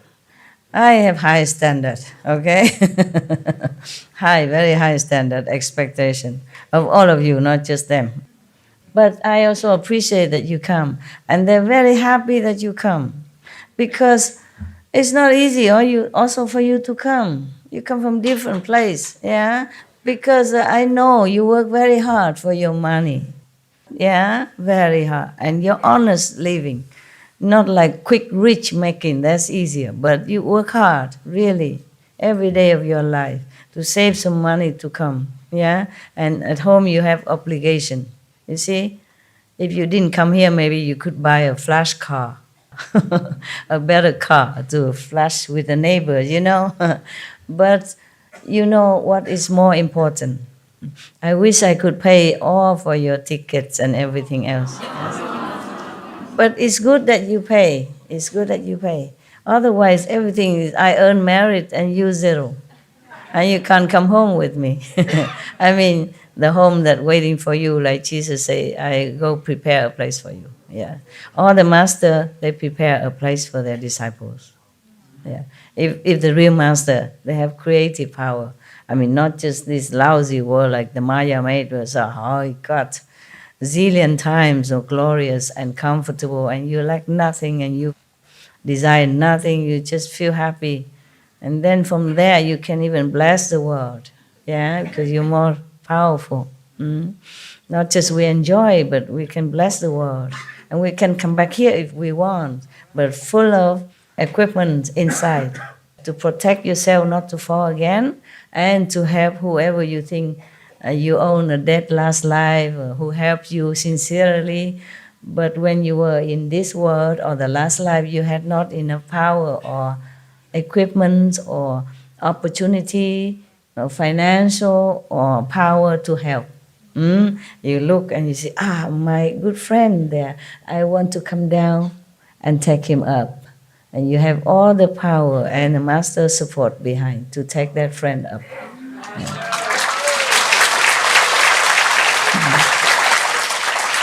That's a good thing.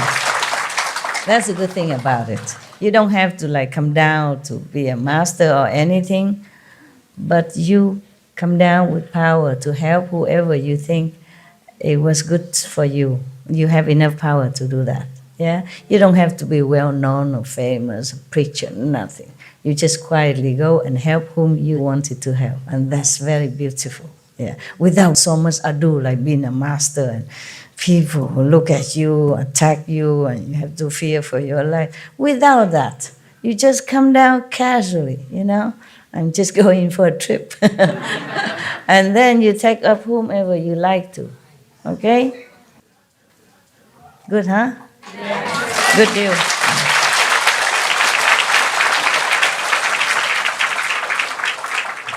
I just wanted to say it's awesome news that you gave us about going beyond the fifth world, and just unbelievable. And thank you so much, Master. Oh, you're welcome. How do you say you're welcome in Afrikaans? Jy is welkom. Kees welkom. Okay. Imagine we can understand each other, huh? There's so many languages here, not to talk about in other countries, huh? Yeah, that's good, and we're happy with each other, yeah. And it's been an awesome retreat, Master. Every night, from the first time you spoke to us until even tonight, you've answered so many questions inside. Like every single question I had for the last 2 years inside, you've answered. The first night you answered almost 90% of all of them. And then the second night you answered even beyond 100%. Oh, wow. That's a bonus, hey? Good for business. And then, Master, just being in your presence, like, I mean, every time I see you, you just become more and more and more and more powerful and loving and compassionate. Yeah?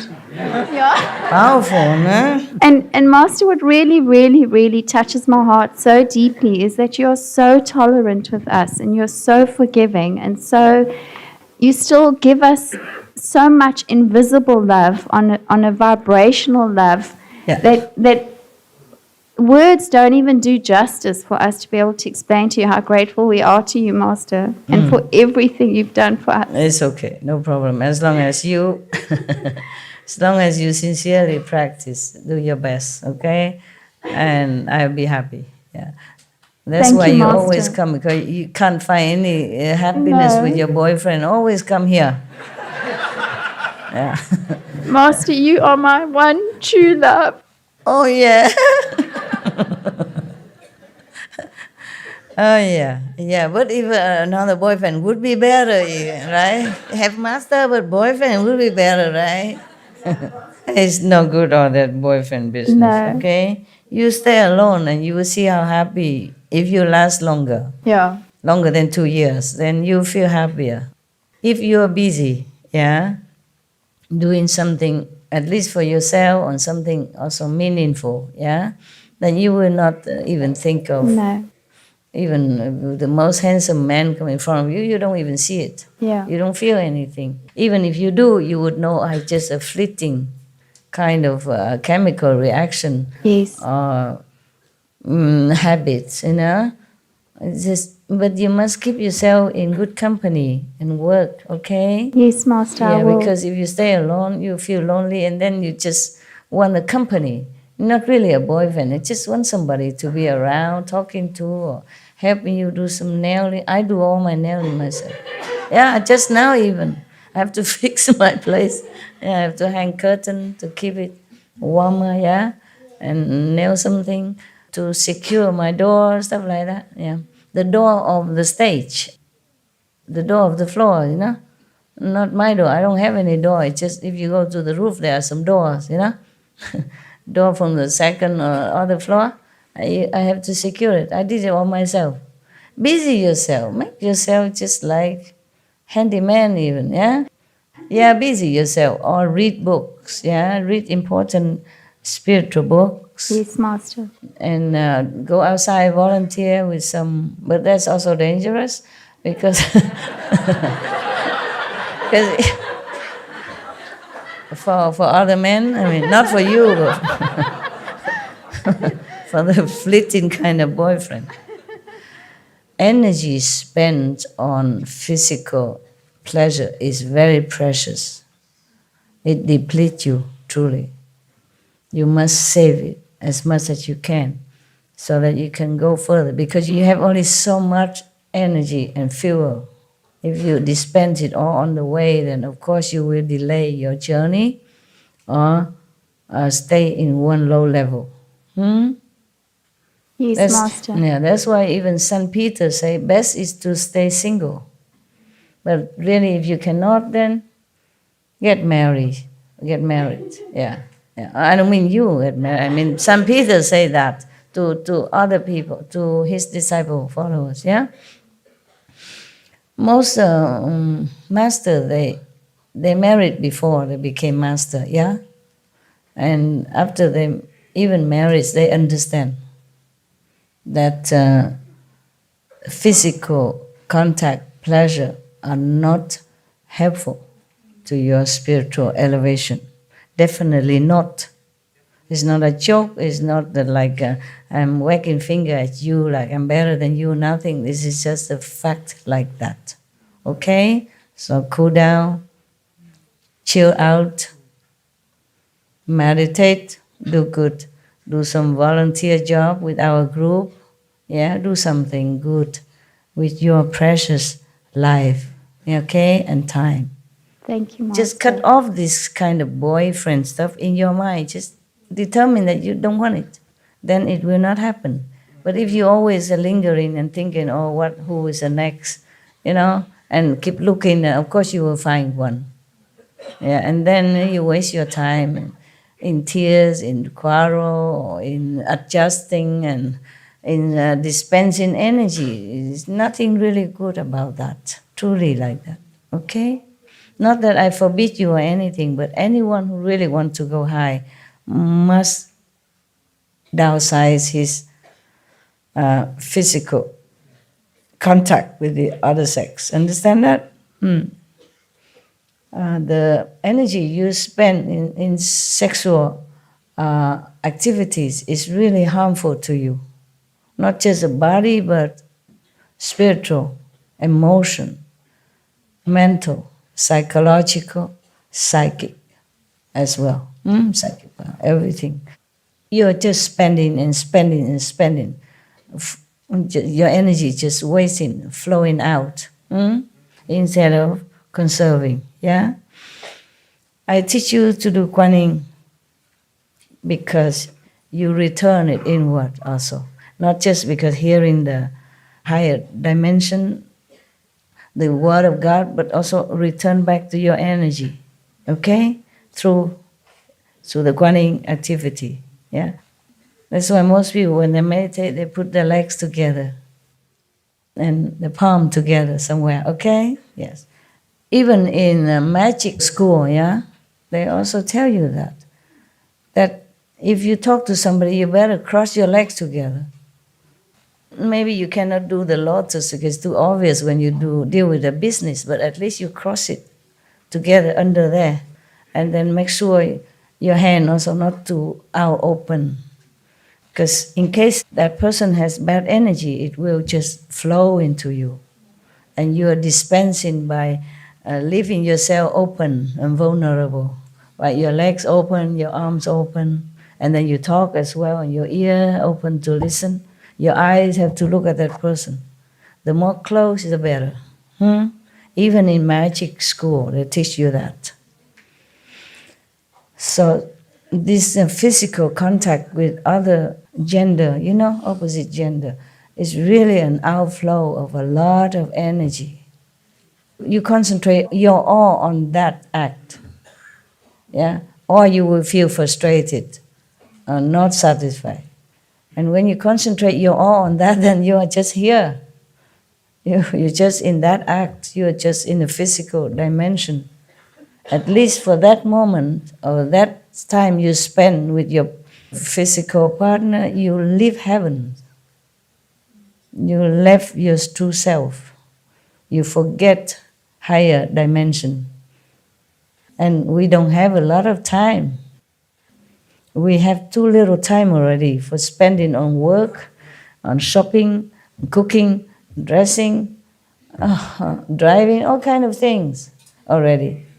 And we have only like 1.5 hour, 2 hours to meditate already, if you have. And then extra on that, you spend more energy. The physical pleasure costs a lot of energy, more than any other activities. Because you concentrate your all, you give your all in that moment. And it's a waste of a lot of precious energy. Not to talk about there at that moment, you are just right there, you're nowhere else higher, okay? Just in low dimension, lower level, lower chakra. And you want to go high here, you don't go low down. Okay. All right, any other? Master, I was just wondering, what more can we do? We have a loving hut in Ohio, and it's crazy busy all the time. People love it. I'm just feeling like we could do more to share the teachings, though, because everyone's going vegan, and what more can we do to help? You put on TV, SMTV. If people ask you, you tell them. Okay. And you want to be a preacher? Go ahead. I don't know, like more flyers. We used to do flyers. Do whatever you think. Okay, do whatever what you think. We want to help. Yeah, more. Understand? Because your situation is different. You do what you can. You just use your IQ, think tank. Okay. Okay. Or get together and say, what else can we do? With your staff, with your friends. So what else can we do? Then just do it. It depends also on your finance, your capability, or where you live, whether or not it's easier to talk to people, or whatever you do. Sometimes they just organize a talk, but only on TV. Some people just put master video there, everybody watch, and then you explain this and that, and by the way, you talk to them. Whatever you can do, okay? Yes, thank you. Anyone else? En la serie de SMTV de las antiguas predicciones de la era dorada. In the series of SMTV of the Golden Era. Sí. Sabemos que a través de los diferentes capítulos se ven predicciones de que la maestra es la segunda venida de Jesús y todas las predicciones de los Hopi y las antiguas tradiciones. In the different chapters, they show about the different predictions about Supreme Master and Jesus. La segunda y todas las tradiciones. And all the traditions. Okay. Y como SMTV es una televisión pública para todo el mundo, no solo para los discípulos, yo creo. Okay.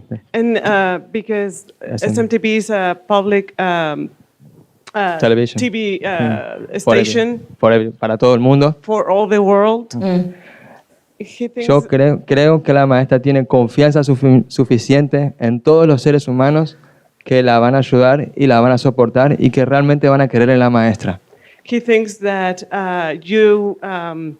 he trusts you, that everybody that watches SMTV channel will be following and believing in you.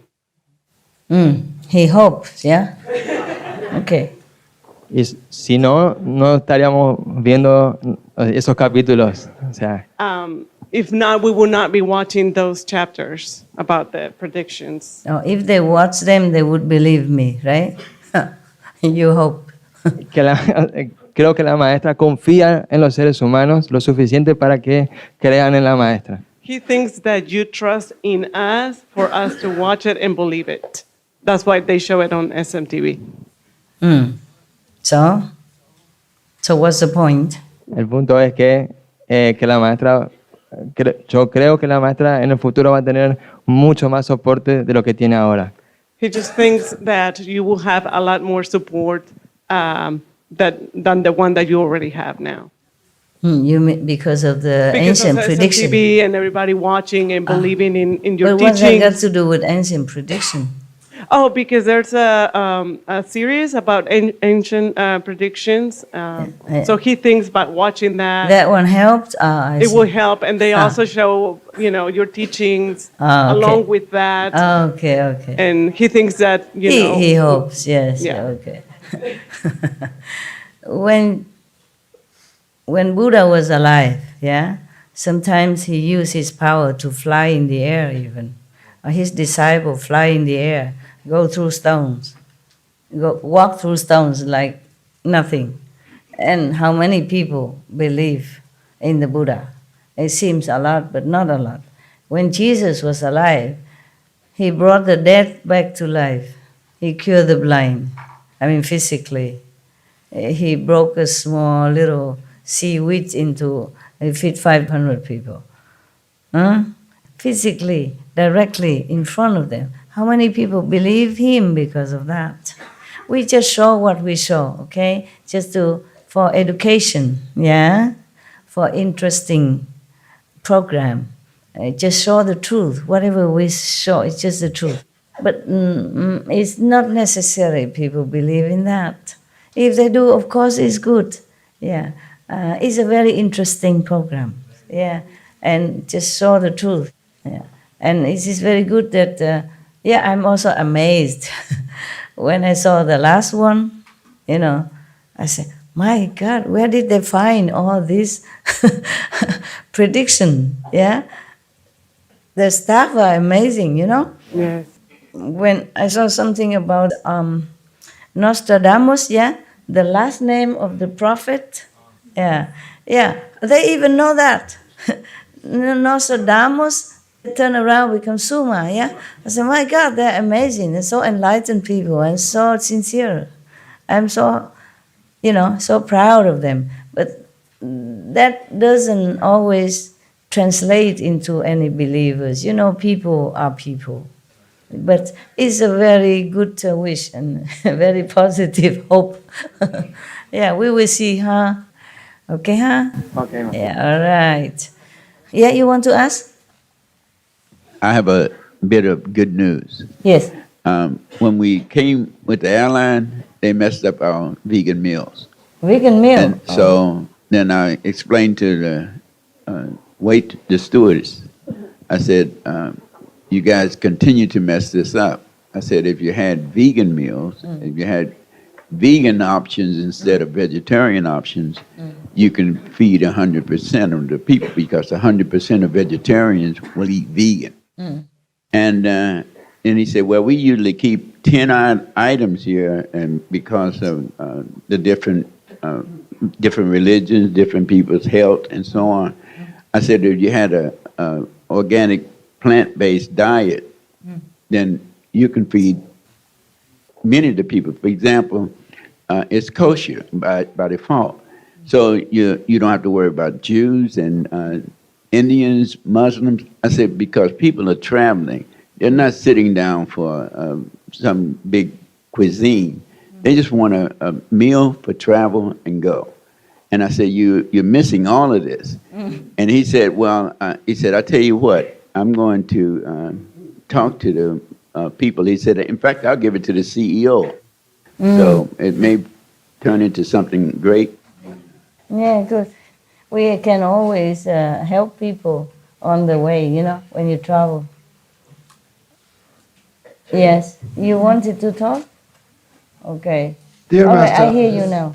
Yes. I just would like to convey Iranian fellow initiates' message to you because they can't come to Taiwan. So they asked me to convey and tell you that they love you, they long you, and they wish you utmost health, protection, happiness, and success forever and ever. Please, same to them, okay? Thank you, Master. God bless you. Please convey my I pure will. love. All my heart. Okay. Thank you. Very happy.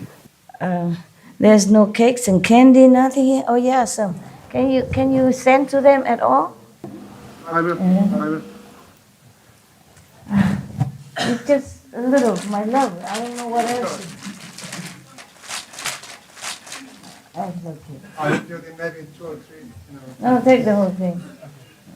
And you divide into different packets and send it a little bit, or put in a box, and they share. Thanks for your question. Thank you. All right, good. Any more important question or stuff? Just one. I like what the brother had to say. We need to understand that SMTV is the medicine for this world today. Okay. SMTV is going to spread, and it's going to be for the universe, for the future, because everything Master is doing is being documented now.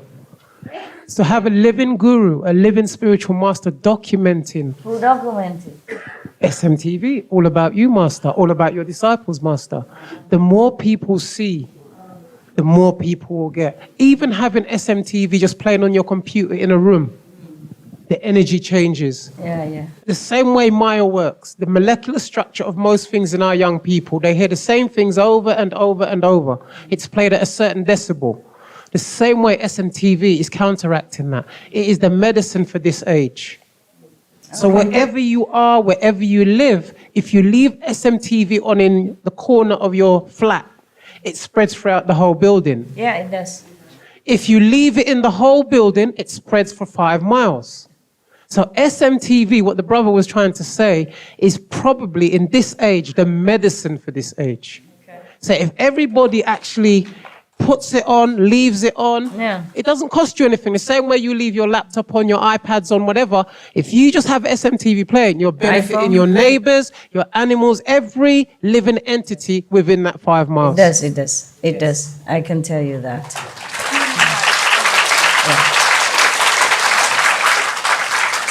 That's why Maya tried to even disrupt me in one of those first days of my first retreat ever seen in Taiwan, Suddenly the SMTV just blocked out and just noise, just a oh like that. Because he does it so discreetly, So I asked heaven, what is that? Who dared to do that? He say Maya. I say, why does he do that? And they said, because you and the SMTV form the ring of protection everywhere. He tried to scare you out of it, I leave very low volume because I meditate, I just leave it on low volume. And then they make it like big, in the whole room, is reverberated with like a big loudspeaker everywhere in the room, just like that. And then I asked Maya himself, what are you doing? And the entity said to me, television noisy, too noisy for you. I stopped the television. Understand? I haven't said no. He wants to stop the energy, break the protection ring. Of course, I knew that also, but sometimes the Maya is very tricky, He does things, but he hides his hand. Maybe you think he's in trouble with your TV. He's not. Just like he make a little bird, make a trumpet in like an elephant, just to disturb me. TV is too noisy for you. Even call me master and all that, as if he's some very good being or angel or something. TV is too noisy for master. Sometimes he can disguise, make himself look like he's concerned about me. I know the trick.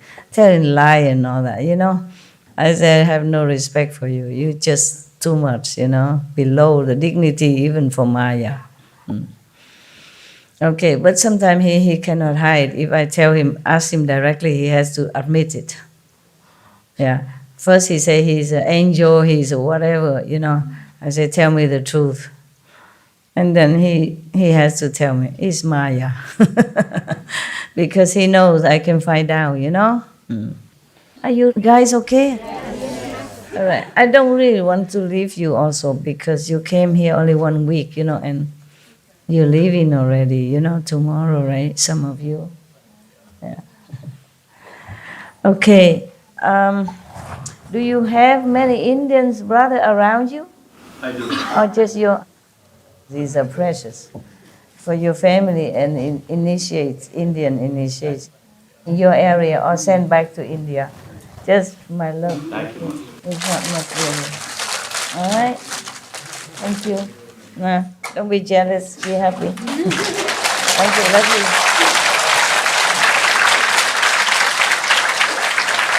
Are you okay? Really? Huh? Okay? Okay. Yeah. Man, I sit here on comfortable chair and I feel a little cramped. How would you? Really, you are something on you. It's so wonderful to see you this week, Master. Thank you so much. I know, I'm so impressed, that you can do that. I'm not sure if I can. Truly.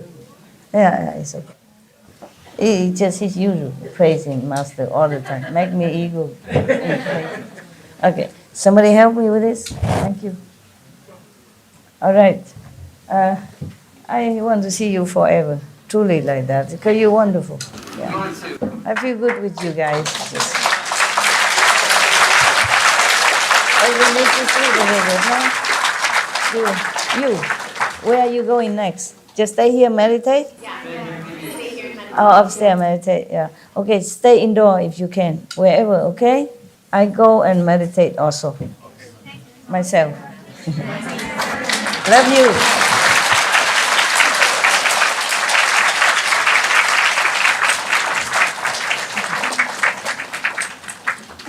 Take care of the old teacher, okay? 照顾老师啦，那个老大的老师，哈。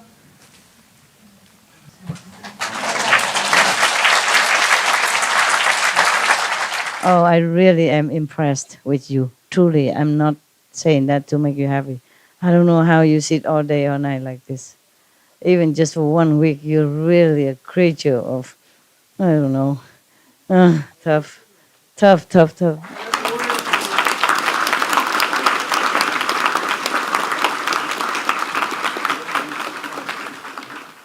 I will forever love you through all the world, through all the lovers, through all the beauties that you so adore, through all the beauties that you so adore.